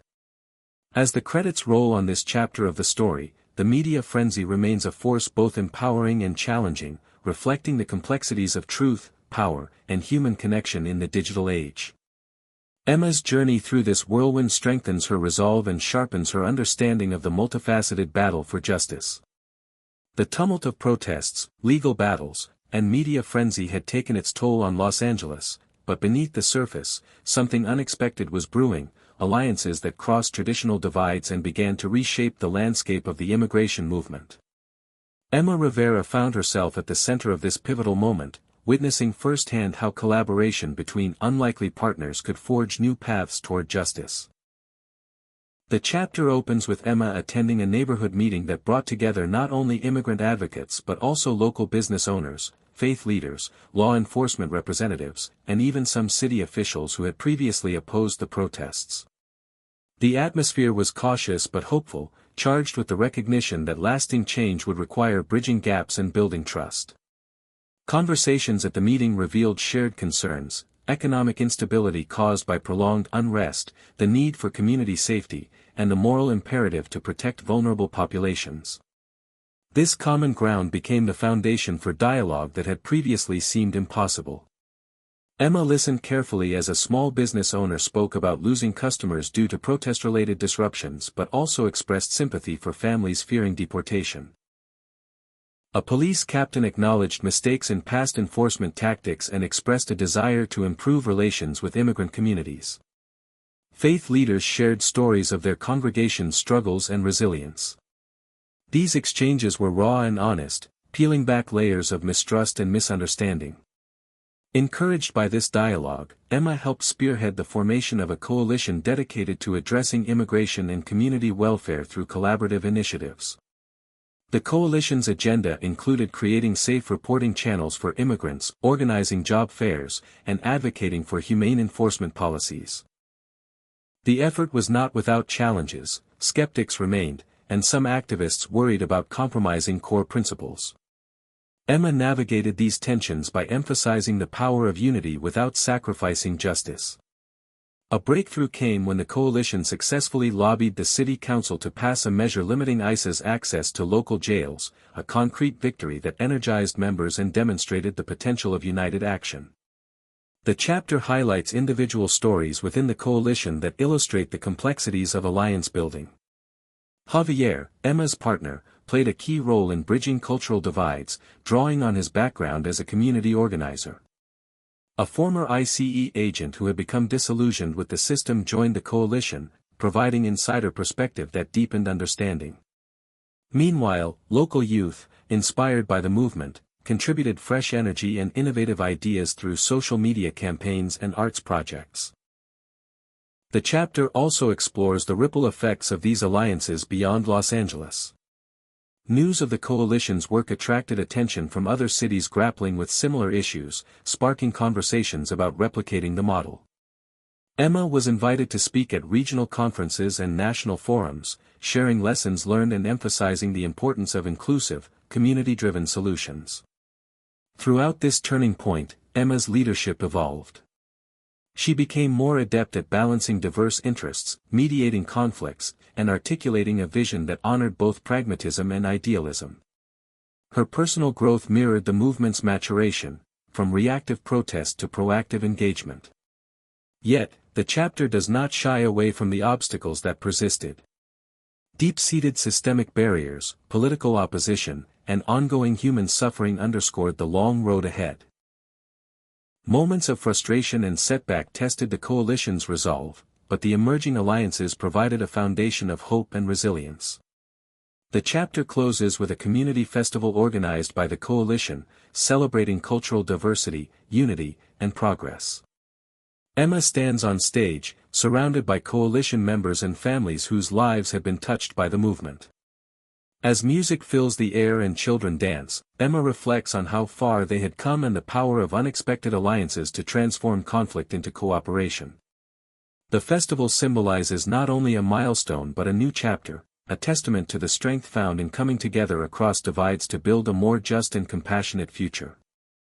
Despite the promising alliances and newfound momentum, tensions in Los Angeles escalated rapidly as the city's ICE protest movement encountered fierce resistance from powerful forces determined to maintain the status quo. Emma Rivera soon found herself confronting an intensified crackdown that threatened to unravel months of progress. The chapter opens with scenes of increased police presence around protest sites, barricades, riot gear, and aggressive tactics signaling a shift in strategy by city officials and law enforcement. Emma and fellow activists noticed a stark rise in arrests, including peaceful demonstrators, legal observers, and even journalists. The atmosphere was charged with fear and anger as reports of excessive force and questionable detention spread. Behind this escalation lay a complex web of political calculations. City officials, facing pressure from state and federal authorities as well as business interests wary of ongoing disruptions, adopted a hardline stance. ICE itself intensified operations, emboldened by federal backing and embattled leadership. Media coverage reflected the heightened conflict, portraying scenes of confrontation and chaos that further polarized public opinion. Emma grappled with the emotional weight of the crackdown. She witnessed firsthand the physical and psychological toll on protesters, including injuries, harassment, and the trauma of family separations. At the same time, internal divisions emerged within the movement over how to respond. Some advocated for de-escalation and negotiation, while others pushed for more militant resistance. Emma worked to hold the fractured coalition together, emphasizing solidarity and strategic clarity. Legal teams mobilized to provide support, documenting abuses and fighting wrongful arrests. Grassroots networks coordinated emergency response efforts, including medical aid and legal assistance. The chapter describes harrowing moments. Late-night raids on safe houses, activists narrowly avoiding arrest, and families torn apart by sudden deportations. Yet even amid adversity, acts of courage and kindness shone through. Stories emerged of neighbors offering shelter, strangers providing food and water, and protesters forming human chains to protect vulnerable individuals. The emotional landscape was complex, fear and hope intertwined in a daily struggle for dignity and justice. International attention turned toward Los Angeles as the crackdown became emblematic of broader debates about immigration enforcement and civil liberties. Human rights organizations condemned the actions of law enforcement, calling for investigations and accountability. Meanwhile, some local politicians doubled down on tough rhetoric, framing the crackdown as necessary for public order. Emma found herself navigating an increasingly hostile environment, balancing activism with personal safety concerns. Surveillance and intimidation tactics against her and key organizers escalated. Friends and allies faced burnout and trauma. Support from national networks helped sustain morale, but the pressure was relentless. In a pivotal moment, a coordinated mass arrest during a peaceful march sparked outrage and galvanized renewed protests citywide. The movement's resilience was tested, but the crackdown also exposed vulnerabilities and sparked urgent conversations about sustainability and strategy. Emma initiated dialogue within the coalition about adapting tactics to a changing reality. Incorporating legal advocacy, political engagement, and community care alongside direct action. The chapter delves into the psychological impact on Emma, exploring her moments of doubt, frustration, and determination. Conversations with Javier and close confidants provide emotional depth, highlighting the personal cost of public struggle. The chapter closes on a somber yet resolute note as Emma addresses a gathering of supporters, acknowledging the hardships ahead but reaffirming commitment to the cause. Her words resonate as a call to courage, unity, and persistence in the face of escalating adversity. This chapter deepens the story's tension, illustrating the high stakes and complexities of fighting entrenched systems and the multifaceted nature of social movements confronting state power. The months of relentless protest, legal battles, media storms, and escalating crackdowns had worn heavily on Emma Rivera and the entire movement, but just when hope seemed fragile, an unexpected breakthrough moment emerged that shifted the trajectory of their struggle in Los Angeles. This chapter opens with Emma receiving word of a landmark decision in a federal court case challenging ICE's detention practices, an injunction temporarily halting deportations from the local facility. The ruling came after intense legal advocacy, public pressure, and the courageous testimony of detainees and their families. The news electrified the movement and gave a renewed sense of possibility. The chapter details the courtroom drama leading up to the decision, impassioned arguments from Emma's legal allies, emotional testimonies exposing systemic abuses, and a judge's ruling that recognized constitutional violations in ICE's operations. This victory was not just legal but deeply symbolic, a validation of the movement's claims and the power of collective action. Emma organized an immediate press conference, where she stood alongside families, lawyers, and community leaders to celebrate the ruling and call for lasting reform. The mood was cautiously optimistic, knowing the fight was far from over but buoyed by a tangible win. The chapter explores the ripple effects throughout the city and beyond. Protesters felt invigorated, rallies grew larger, and new supporters emerged from unexpected quarters. City officials who had been resistant faced mounting pressure to reconsider policies and engage constructively with immigrant communities. Media coverage highlighted the breakthrough as a potential turning point, with editorials and commentators weighing in on the implications for national immigration debates. Emma's leadership shone as she balanced celebration with realism, acknowledging the challenges ahead while seizing the moment to galvanize broader support. Behind the scenes, the coalition intensified efforts to translate legal victories into practical change, pushing for improved conditions in detention centers, expanded legal aid, and legislative initiatives to protect immigrant rights. Partnerships with faith groups, labor unions, and local businesses expanded, building a more resilient and multifaceted movement. The chapter also delves into the personal impact of the breakthrough on Emma and her community. The reprieve from the immediate threat of deportation brought relief and a chance to heal. Families reunited, and the sense of shared triumph fostered deeper bonds. Yet, the chapter does not shy away from the ongoing struggles faced by those still vulnerable, and the movement's need to remain vigilant. The breakthrough moment sparked conversations about strategy and vision. Emma led discussions about sustaining momentum, addressing systemic injustices beyond immediate crises, and envisioning a future where immigrant communities could thrive without fear. These dialogues reflected the movement's maturation and its transition from reactive protest to proactive change-making. The chapter also highlights challenges, opposition forces regrouping, attempts to undermine the court ruling, and internal debates about priorities. Emma's ability to navigate these complexities reinforced her growth as a leader. The emotional climax of the chapter centers on a community celebration held in a public park, where music, speeches, and shared stories create a powerful sense of unity and hope. Emma reflects on the journey, from the chaos of the initial protests to this moment of hard-won progress, and the resilience that carried them through. The closing scene captures her resolve to continue the fight, inspired by the belief that change, though slow and contested, was possible. This chapter serves as a turning point in the narrative, offering readers a sense of triumph tempered by realism, deepening their emotional investment in Emma's journey and the broader movement for justice. The optimism sparked by the recent breakthrough was met swiftly and severely by a fierce backlash that tested the resilience of Emma Rivera and the entire Los Angeles ICE protest movement. This chapter plunges into the darker side of social change, the backlash from entrenched powers threatened by the shifting tides. Almost immediately after the federal injunction halted deportations, political opponents launched coordinated campaigns to discredit the movement, undermine the legal victory, and rally their base with inflammatory rhetoric.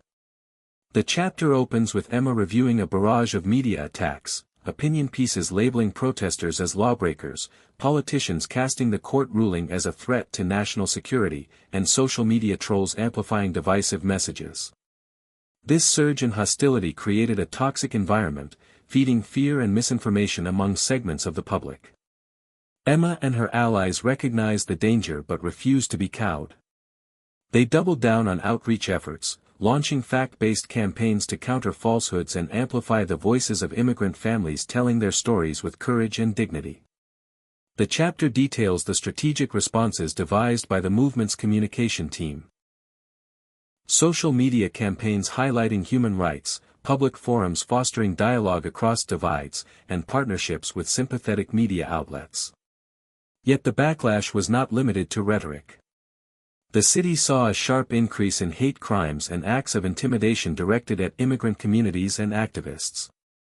Emma found herself coordinating with legal advocates and community organizations to document abuses and provide support to victims.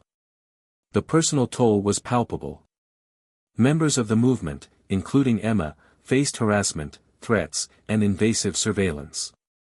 Emotional strain and fear permeated daily life, underscoring the high stakes of their activism. The chapter also explores political maneuvering designed to roll back gains. City council meetings became battlegrounds as opponents pushed for restrictive ordinances targeting protest activities and immigrant protections. The movement mobilized to oppose these measures, organizing lobbying efforts and public demonstrations. The tension between protest and policy advocacy became a central theme, highlighting the movement's evolving tactics. Amid the backlash, fractures appeared within the coalition. Some members advocated for more militant responses, while others urged caution and negotiation. Emma's leadership was tested as she sought to maintain unity and focus. She fostered open dialogue and emphasized shared values, striving to keep the movement anchored amid the storm. The chapter includes poignant moments of personal reflection and dialogue, illustrating the emotional complexity of resisting backlash without losing hope. The national context intensified the local dynamics. The immigration debate polarized the country further, with legislative battles in Washington and media firestorms creating a volatile backdrop. Emma connected with leaders in other cities facing similar challenges, exchanging strategies and solidarity. These networks became vital lifelines, providing moral support and amplifying collective power. Despite the hostility, the chapter emphasizes moments of resilience and community strength. Grassroots organizations held healing circles, cultural events, and mutual aid projects that fostered solidarity and resistance. Emma witnessed the power of shared experience to sustain morale and nurture hope. The chapter closes with a powerful scene, Emma addressing a packed rally, her voice steady and resolute amid chants and tears. She acknowledges the pain and setbacks but calls for unwavering commitment to justice, reminding everyone that the backlash, while fierce, was a sign that their movement was making a difference.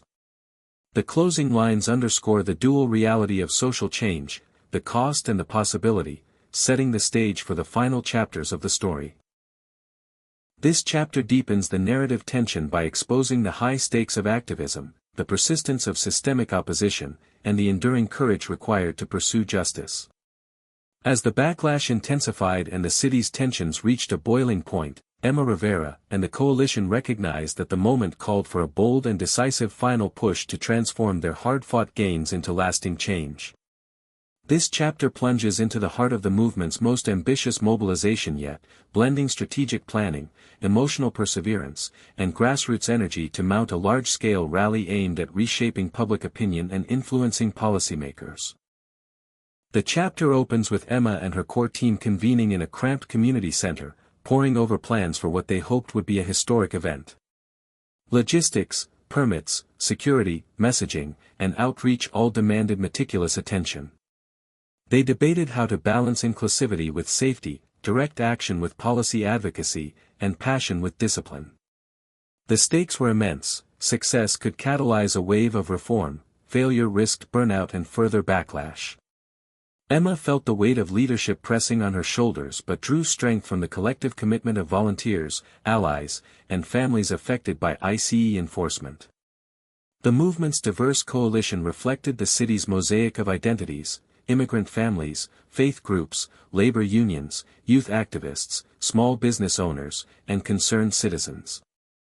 Each brought unique energy and perspective to the rally planning, weaving a tapestry of solidarity and determination. The chapter vividly depicts scenes of preparation. Flyer distribution in bustling neighborhoods, spirited training sessions on nonviolent protest techniques, heartfelt conversations with families sharing their stories, and late-night strategy calls. The community's spirit was palpable, a mix of anxiety and hope fueling every effort. As the day of the rally arrived, Los Angeles streets thrummed with anticipation and tension. Thousands gathered, carrying signs, chanting slogans, and sharing stories. Emma took to the stage amidst thunderous applause, delivering a speech that blended raw emotion with clear policy demands. She called for humane immigration reform, transparent detention practices, and community-based solutions that respected dignity and justice. The chapter captures the rally's atmosphere through sensory detail: the roar of the crowd, the vibrant colors of banners, the scent of street food, the mix of joy and determination on faces young and old. The rally drew significant media coverage, amplifying the movement's message far beyond the city limits. It also attracted counter-protesters, leading to tense but largely peaceful confrontations that underscored the city's divisions. Emma and organizers coordinated closely with law enforcement to minimize conflict, emphasizing safety and respect. Throughout the day, moments of profound human connection unfolded. Families reunited on stage, survivors of detention shared testimonies, and youth performers used art to express hope and resilience. These personal stories transformed the rally from a political event into a powerful communal experience. The chapter explores the emotional highs and lows of the day, including moments of exhaustion, elation, fear, and triumph. Emma's reflections reveal her growing maturity as a leader, balancing the weight of responsibility with the joy of witnessing collective power. Behind the scenes, the coalition prepared to leverage the rally's success to push for concrete policy change. Meetings with city officials, lawmakers, and advocacy groups intensified. Emma spearheaded efforts to draft new proposals aimed at improving immigrant protections and oversight of detention facilities. The chapter delves into the complexities of translating grassroots energy into institutional reform, highlighting negotiation, compromise, and the necessity of persistence. The rally's impact resonated beyond Los Angeles, inspiring similar actions in other cities and strengthening national networks of solidarity. Emma connected with new allies and supporters, broadening the movement's reach and influence. The chapter closes with a quiet but powerful moment as Emma stands alone in the empty park after the rally, reflecting on the journey, from the chaotic beginnings to this pivotal day. She acknowledges the challenges ahead but feels renewed determination. Her parting thought captures the story's core message, that change is possible when communities come together to demand justice with courage and heart. This chapter elevates the narrative's momentum, showcasing the power of collective action and the transformative potential of hope in the face of adversity. The aftermath of the historic rally marked a profound turning point not only for Emma Rivera and the coalition but for the entire city of Los Angeles. This chapter unfolds as a reflective and uplifting conclusion to their long journey, weaving together the threads of struggle, sacrifice, and hope into a tapestry that illustrates the transformative power of resilience and solidarity. In the days following the rally, momentum carried forward as policymakers responded to the groundswell of public support. City officials introduced a package of reforms inspired by the coalition's demands, including measures to increase transparency in immigration enforcement, expand legal aid for detainees, and invest in community-based support services. While not perfect, these policy changes represented meaningful progress and a tangible victory for the movement. Emma played a key role in advocating for these reforms, meeting with council members, attending public hearings, and mobilizing community voices to ensure the changes remained on track. The chapter details these political processes, revealing the complex interplay of advocacy, negotiation, and compromise required to turn protest into policy. Parallel to institutional changes, the chapter focuses deeply on personal resolution. Emma reflects on the emotional toll of the movement, the fear, loss, exhaustion, and moments of doubt, but also on the strength, love, and courage that sustained her. Through conversations with Javier, family members, and close friends, readers glimpse the human dimension behind the activism. These intimate moments reveal how the movement shaped Emma's identity and deepened her understanding of sacrifice and hope. The chapter also revisits key characters introduced throughout the story, sharing brief updates on their lives and how the movement influenced their paths. Families reunited, activists continued organizing in new ways, and community leaders emerged from the struggle, embodying the spirit of resilience. A significant theme in this final chapter is the philosophical reflection on the meaning of justice, love, and sacrifice. Emma contemplates the complex nature of social change. How progress often comes in fits and starts, how victories can be fragile, and how true transformation requires ongoing commitment and empathy. She acknowledges that while the movement achieved important goals, the fight for immigrant rights and human dignity is far from over. The chapter's tone balances realism with optimism, emphasizing that each new dawn carries both challenges and opportunities.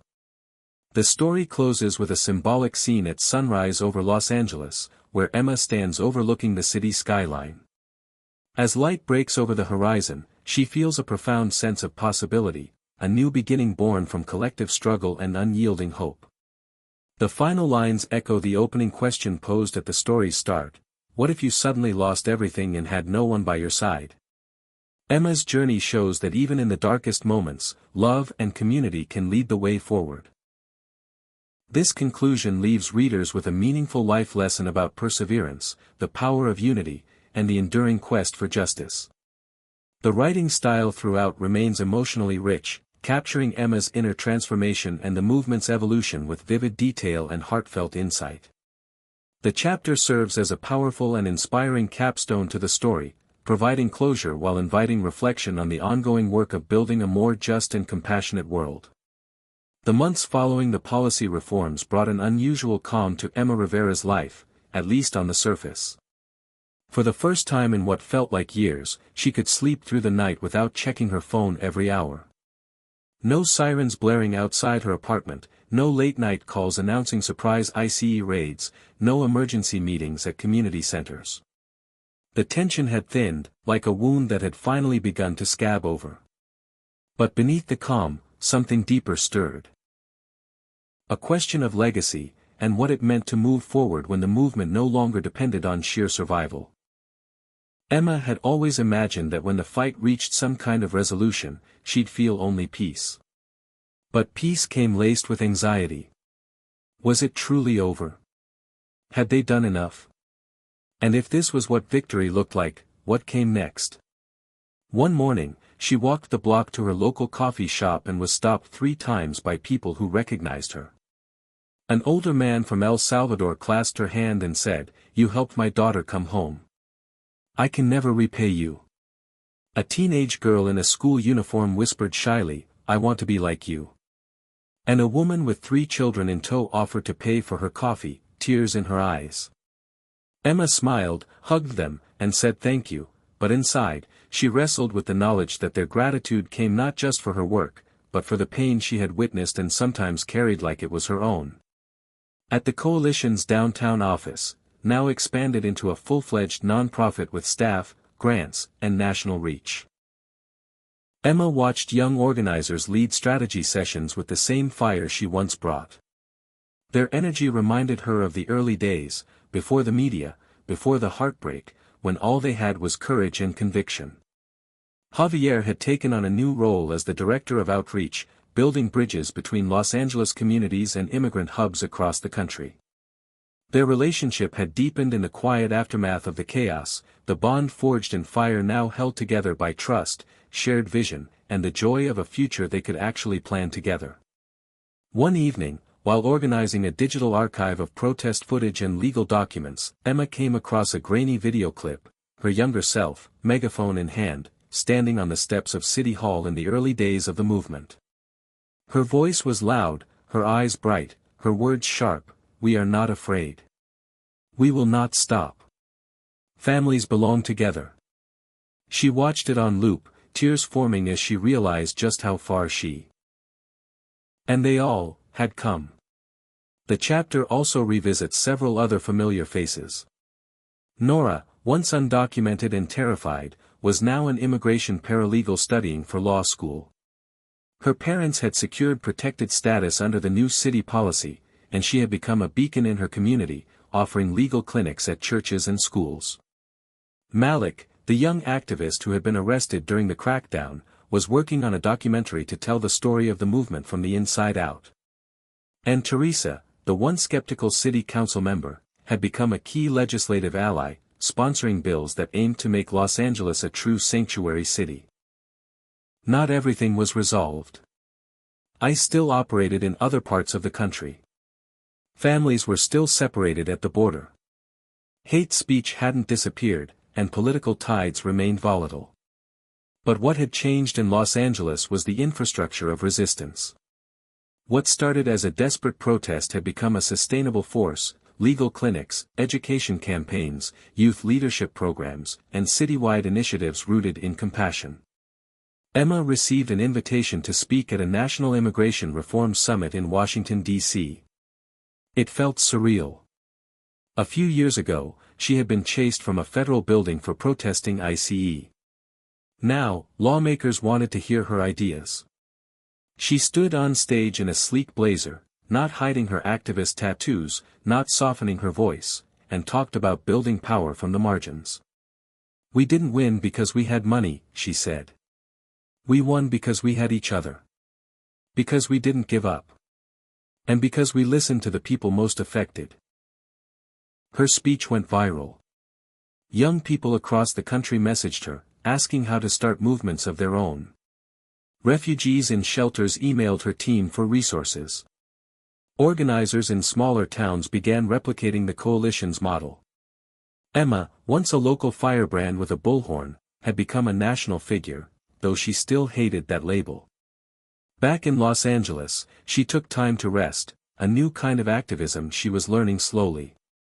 She spent quiet Sundays hiking Griffith Park with Javier, reconnecting with family, even starting to write a memoir. She wanted to capture it all, not for fame, but so others wouldn't forget how hard it had been, and how much it had cost. One day, while walking through MacArthur Park, she saw a group of high school students holding handmade signs and setting up a small rally stage. Curious, she approached. "You here for the climate protest?" a student asked. Emma smiled and nodded. The group didn't recognize her, but that was okay. This wasn't about being known. It was about the spark continuing without her needing to light it every time. She watched as the students began chanting, leading cheers, and sharing stories of their own. Emma stood at the edge of the crowd, her heart full, her eyes glistening. This was the true legacy, not just laws or policies or headlines, but the torch passed from one hand to another. A cycle of courage, reignited by each generation. As the sun dipped behind the skyline and voices rang out through the park, Emma pulled out her phone and recorded a short video for her followers, her voice calm and steady. Change is not a moment. It's a movement, a continuum. It doesn't end when one battle is won. It lives on, in every protest, every story told, every kid who believes they deserve a future. Keep going. We're just getting started. Then she smiled at the camera and added, "Hit subscribe and leave a comment with where you're watching from. This story might just spark a new beginning." What's one thing that always pushes you forward, even when things get tough? As she hit upload, the screen faded into the light of a city still buzzing with noise, energy, and hope. And for the first time in a long time, Emma didn't feel like she was fighting the darkness. She was walking toward the dawn. The first day of spring in Los Angeles brought a softness to the city that Emma Rivera hadn't felt in years. The jacaranda trees were blooming again, painting the sidewalks with purple blossoms. The streets were busy, but there was no tension in the air, no helicopters circling, no emergency text alerts, no shouting matches between protesters and riot police. Just the hum of a city rediscovering its rhythm. Emma stood outside the doors of Roosevelt High School, clutching a folder filled with notes, photos, and handwritten letters. She'd been invited to speak to a group of seniors in the school's social justice and civics class, something that would have seemed impossible just a few years ago, back when activism made her a threat, not a guest speaker. She smoothed the front of her denim jacket, adjusted her microphone headset, and stepped into the auditorium. The applause that met her wasn't thunderous or performative, it was warm, real, filled with the kind of respect that comes not just from what she'd done, but from what she'd endured. "Hi," Emma began, smiling as she looked at the faces in the crowd. "I'm not here to give you a lecture. I'm here to tell you a story. Maybe even your story." As she spoke, Emma walked them through her journey, the protests, the fear, the arrests, the nights spent helping families hide, the courtroom victories, the betrayals, and the moments she thought she might give up. But she also told them about the resilience, the small wins, the unexpected allies, and the power of community. She spoke about growth, not just policy change. "Movements," she said, pausing to meet the eyes of a girl in the front row taking furious notes, "are built by people who refuse to wait for someone else to fix it." When the session ended, students lined up to ask questions. One boy with a DACA pin on his backpack asked, "How did you keep going when everything was against you?" Emma answered simply. "Because someone else was watching. Just like you're watching now." She left the school with a full heart and a head spinning with new ideas. The movement had slowed, but her work was evolving. No longer just about protesting, it was about mentoring, building, and planting seeds she might never see bloom. Back at the Coalition's new community center, a renovated warehouse in Boyle Heights with murals of protest scenes, classrooms, and a public legal clinic, Emma met with two organizers planning a citywide youth summit. They discussed topics like abolition, climate justice, labor rights, and intersectionality. Emma marveled at how deeply informed and fearless the younger generation had become. They weren't asking for permission. They were taking the baton and sprinting with it. Later that week, Emma visited the detention center that had once been the epicenter of the protests. Thanks to public pressure and federal scrutiny, it had been converted into a re-entry support facility run by local nonprofits. Former detainees were now counselors, mentors, and advocates. One of them, Lucia, a woman Emma had once fought to keep from being deported, now ran the center's trauma recovery program. "I used to think my story ended the day I was released," Lucia told Emma, offering her a cup of coffee. "Turns out, that's when it really began." Emma nodded. She knew the feeling. Outside the center, a garden had been planted, sunflowers, tomatoes, lavender, and a hand-carved bench bore the words, "We bloom where we resist." Emma sat there for a while, watching volunteers weed the beds and children play nearby. The city still had its flaws, its fractures, but there was healing in the soil now. Later that evening, Javier surprised her with dinner on the rooftop of their apartment. The skyline glowed orange and pink, and for once, neither of them had anywhere urgent to be. Over pasta and wine, they talked about starting a family, not necessarily children, but a life that included slowing down, building something permanent, maybe even buying a house. "You think we'll ever really stop?" Javier asked, handing her a slice of bread. Emma smiled, resting her chin in her hand. "Maybe not stop. But shift. Evolve. Pass it on." She took a breath and looked out over the city that had tested her, broken her, and built her back again. She thought of every name chanted at marches, every sign lifted into the sky, every mother who cried into her shoulder, every kid who had told her, "You give me hope." And she realized something powerful: this wasn't the end of a story. It was just a pause before the next one. The next day, Emma recorded a final video for the series she'd been documenting since the beginning. She sat in front of her modest bookshelf, the same worn megaphone from the earliest protests behind her. "This might be the last episode," she said into the camera, "but not the last chapter. We built something bigger than a protest. We built a movement. And now it's your turn. Your voice, your fire, your love, it matters. Don't wait to be invited into history. Make it."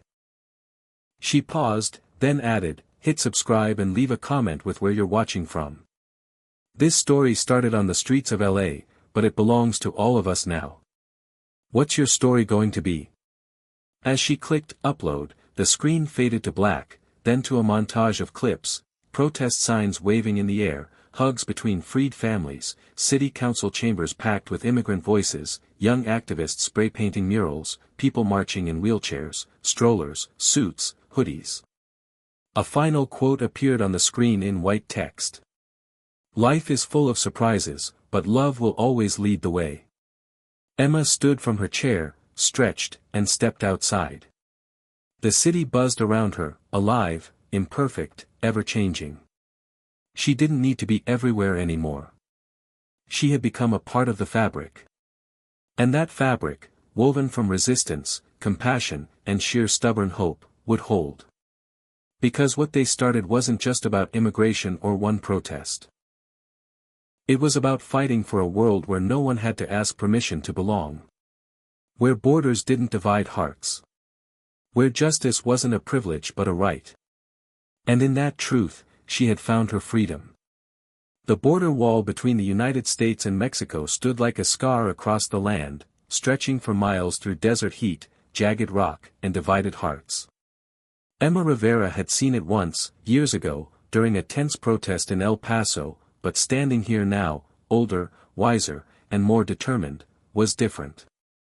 She wasn't here to yell, to fight, or to challenge armed agents. She was here to listen. To witness. It started with an invitation from a migrant aid group in Tijuana. They'd seen her coalition's work in Los Angeles and reached out. Hundreds of families, many fleeing violence, climate collapse, or economic devastation, were stranded just beyond the border, caught between the hope of refuge and the reality of razor wire. Emma didn't hesitate. She booked a flight, packed a notebook, and crossed into a new kind of frontline. Tijuana was vibrant and heavy. Street vendors pushed carts past crumbling motels. Children played soccer with balls made from rags. Murals of saints and skulls watched over alleys filled with music and silence all at once. Emma arrived at a dusty, makeshift shelter where over 70 people lived in tents and tarp-covered bunk beds. It was run by volunteers, mostly women, who cooked, taught, and held space for people who had been told not yet too many times. She met Miguel, a teenage boy whose father had been kidnapped back home in Honduras. "I just want to study," he told her in Spanish. "In America, they say you can be anything. I want to be someone who helps." His mother, Elena, showed Emma the calloused palms of her hands from working fields back home and said quietly, "We're not here to steal. We're here to live." Emma documented their stories, on paper, in photos, in whispered audio recordings she planned to use in a new campaign back in the U.S. Not to manipulate, but to humanize. To remind people that behind every news headline, every statistic, there was a name, a heartbeat, a dream.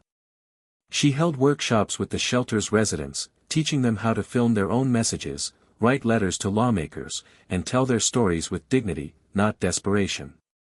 One afternoon, a woman named Josefina approached Emma with a folded piece of paper.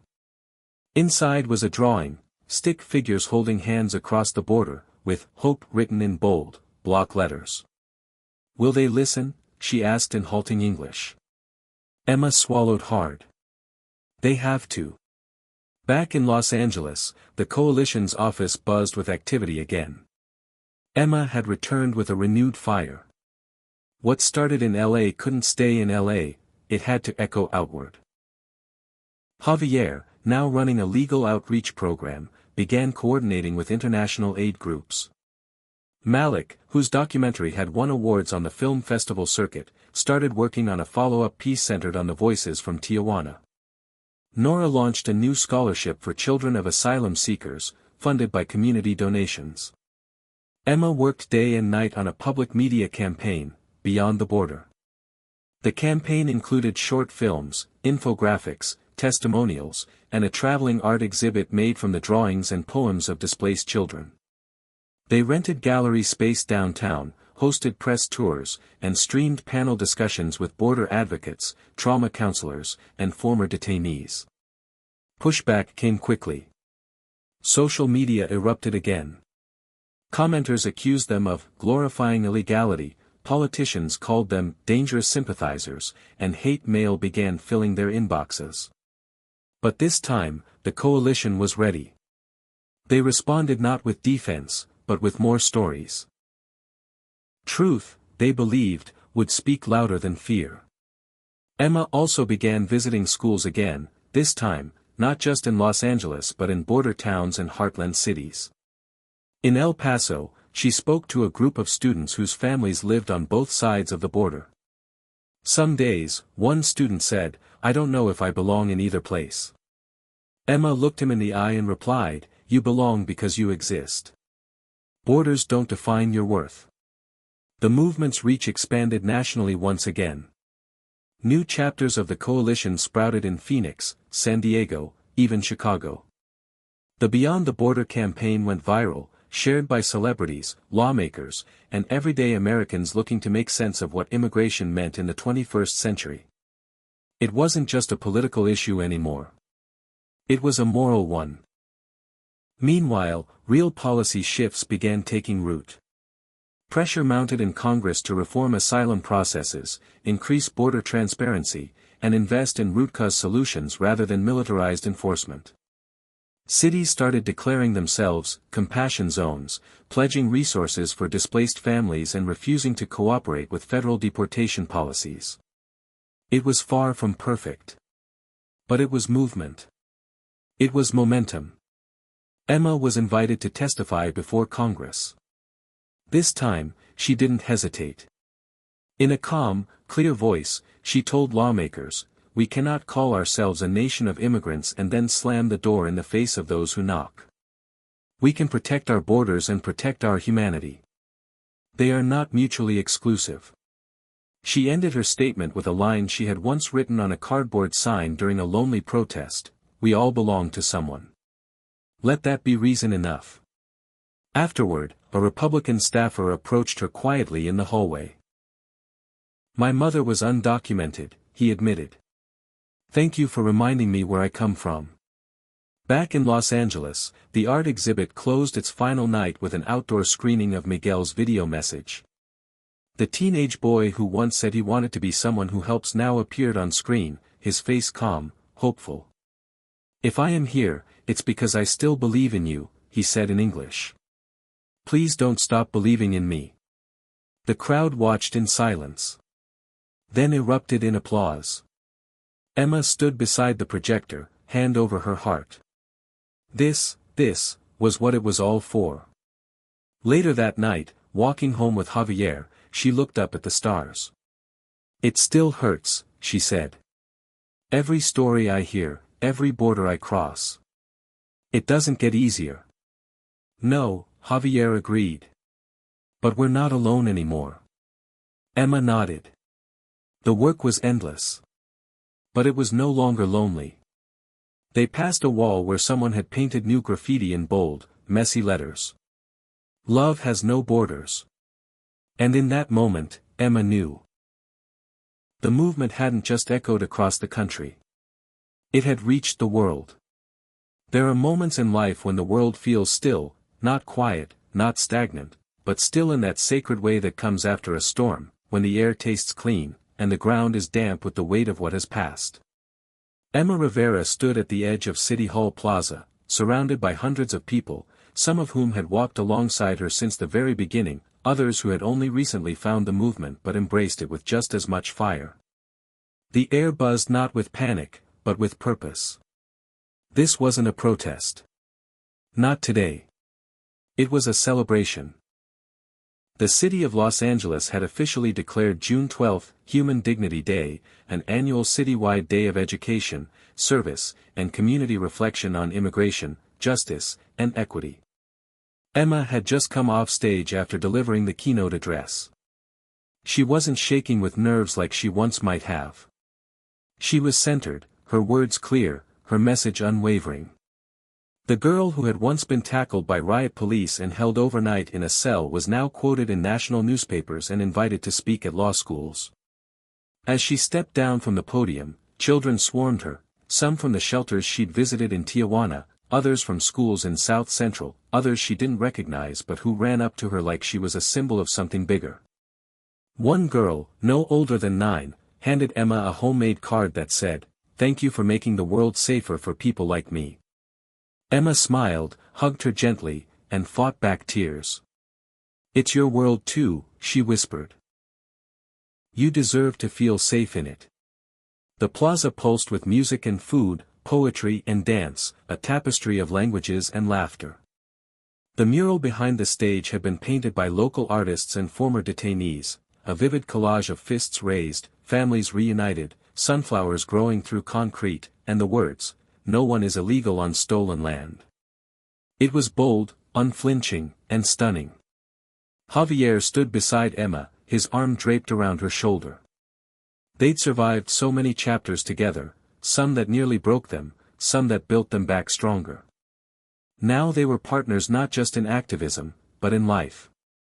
They had adopted a dog, talked about fostering teenagers, and were slowly learning the art of rest, of not always running toward the next fire. Nearby, Malik was setting up a pop-up screening booth showing his newest film, Borders Are Stories. It was already generating buzz in the documentary circuit and had been shortlisted for a major human rights award. Nora was hosting a clinic offering free legal consultations to attendees. Lucia was facilitating a healing circle for women who had experienced immigration trauma. The work had shifted, it was no longer just about stopping harm, but about cultivating healing. As the sun began to lower behind the skyline, Emma wandered to the edge of the park, where a small group had gathered around a new installation, an engraved steel sculpture shaped like an open door. On it, names were carved. Not of politicians or donors, but of people. Fathers, mothers, kids. Some who had been deported. Some who had been lost in custody. Some who had returned. Each name was a reminder. Each name was a promise.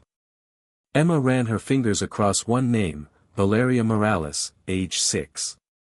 A child who had drowned years ago at the border with her father. Her photo had once gone viral. Now, her name lived here, not as a headline, but as a legacy. "This is why we keep going," Emma murmured. "So no one forgets." As twilight set in, the final performance of the evening began. A spoken-word poet, an undocumented college student named Reina, took the stage.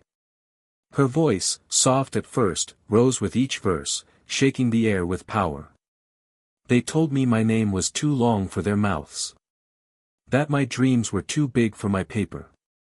But I am made of roots and rhythm. Of grandmothers who carried nations in their eyes. I belong because I breathe.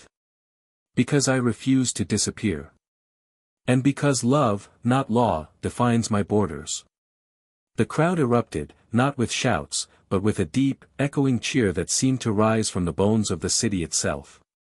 A cheer for truth. For survival. For the messy, unfinished, beautiful work of justice. Later that night, after the crowd had cleared and only volunteers remained folding chairs and stringing up lights, Emma sat on the edge of the stage, her feet dangling. She looked out over the plaza and saw it not just as it was, but as it had been, once a battlefield, now a place of remembrance and growth. She thought about the first rally. About the ICE raid that had shattered her community. About the fear that had once lived in her throat like a permanent knot. And she thought about how far they had come. Was the world perfect now? No. Far from it. Families were still crossing borders in desperation. Detention centers still existed. Racism still poisoned policies. But something had shifted. A light had been turned on. And that light, while not blinding or absolute, was steady. Carried by thousands. The chapter closes with Emma writing in her journal, a practice she had started again after so many years of chaos. She writes not for publication, but for memory. For clarity. June 12, Human Dignity Day. I saw 100 versions of freedom today. In art, in laughter, in scars. We are not done. We are not even halfway there. But we are awake. And that is the beginning of every revolution. She puts the pen down, closes the book, and looks up at the city. The skyline gleams. The streets are alive. Somewhere, a siren wails. Somewhere, a lullaby hums. And somewhere, someone is taking their first brave step toward belonging. Emma smiles. And the long light of justice continues. The morning air in Los Angeles had the crisp, hopeful chill that only came after a rare spring rain. Puddles reflected the city's skyline, and the jacaranda petals scattered like confetti across the sidewalks. Emma Rivera stood in front of the newly inaugurated Rivera Community Learning Center, a name she hadn't wanted but had humbly accepted after much persuasion. It wasn't about her, she'd insisted, but the council overruled her. It's about what you built, and who you built it for, they said. The building was sleek but warm, glass and wood, with open courtyards and murals that burst with color. One wall was a tribute to protest art from the movement. Another was painted by children, covered in hopeful messages in Spanish, Tagalog, Arabic, Mandarin, and English.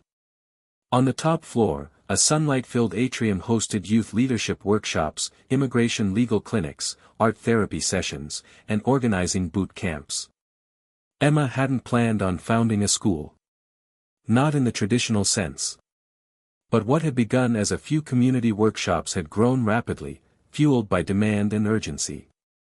The center was now a formalized program offering scholarships, mentorships, and skills training for immigrant youth, children of deported families, and young activists who wanted to turn their pain into purpose.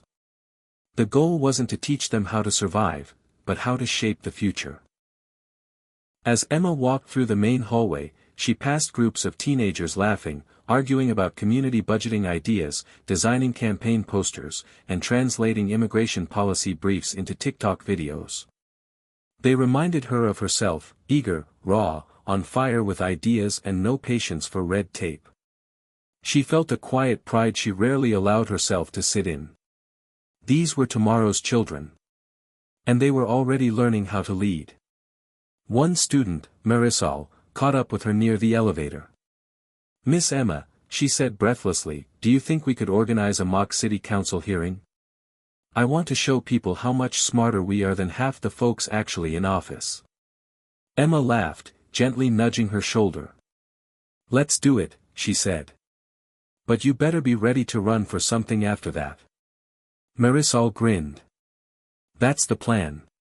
Emma entered her office, sunlit, simple, lined with books and plants and framed photos from every phase of the movement. In one, she stood with Javier, arms linked, faces streaked with tear gas. In another, she was sitting on the Capitol steps with a circle of undocumented youth, all holding hands in quiet resistance. A new picture was being added to the wall today, the ribbon-cutting ceremony from the center's opening, where children, teachers, and community elders had all taken turns with the scissors. It wasn't hers alone. That was the point. Javier arrived later with 2 cups of coffee and a smile that still made her heart pause. He had just come from a speaking engagement at a local union hall, where he talked about the intersections of labor rights and immigrant justice. "I think we're getting somewhere," he said, passing her a cup. "They're starting to connect the dots." "That's the dream," Emma replied.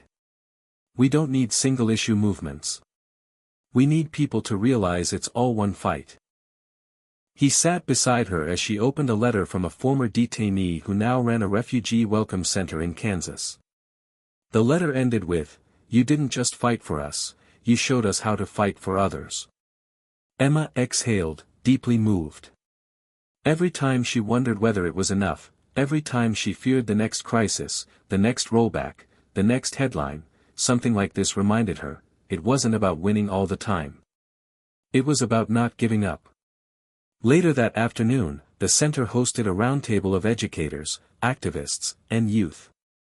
The topic, how to expand curriculum about immigration history and civic empowerment in schools across California. Emma moderated, asking hard questions but also making space for joy and vision. What would it look like, she asked the group, if every child in America grew up understanding not just their rights, but their responsibility to each other? One student responded, it would look like less fear. And more belonging. After the session, an older woman approached Emma with tears in her eyes. I was afraid my grandchildren would grow up without knowing who they are, she said. But here, you're giving them their roots back. That night, the Rivera Center hosted an intergenerational storytelling event. Grandmothers shared tales of crossing deserts with children strapped to their backs. Teenagers read poetry about ICE raids and birthday parties spent apart. A young girl named Layla recited her poem in front of a microphone for the first time. They tried to build a wall, so I built a bridge. With my name, my face, my song. I crossed over shame with open hands. And now I know where I belong. The room erupted in applause. Emma watched from the back, hands clasped tightly, her chest full. It was a quiet revolution, happening in that room, words replacing weapons, empathy outshining fear. After the event, as people milled around drinking horchata and hot chocolate, Emma stepped outside for air. The night sky stretched wide and calm above Los Angeles. She stood under the mural of the sunflower, the same one from the first protest, the one she had drawn in chalk all those years ago, now painted in permanence on the building's west wall. Javier joined her, placing a warm hand on her back. "You okay?" he asked. She nodded. "Just thinking." "About what?" Emma turned to him. "About how movements don't really end. They grow. They stretch. They become places like this. And people like them." "You've always said that," Javier said. "Even when it was just you, shouting into a megaphone on a street corner." She smiled. "Yeah, but now I actually believe it." They stood there in silence, watching the students laugh through the windows, their voices muffled by the glass but loud in the heart. These were the kids who would build new coalitions, pass better laws, write sharper manifestos, and demand a world that wasn't just less cruel, but actively kind. Emma looked toward the skyline, then up to the stars. "We did something," she whispered. Javier nodded. "We did. And somewhere out there, beyond the city limits and the old headlines, beyond the borders and battles, the movement carried on, not just in chants or rallies, but in a quiet, determined way that children carry legacy. Tomorrow's children were already here.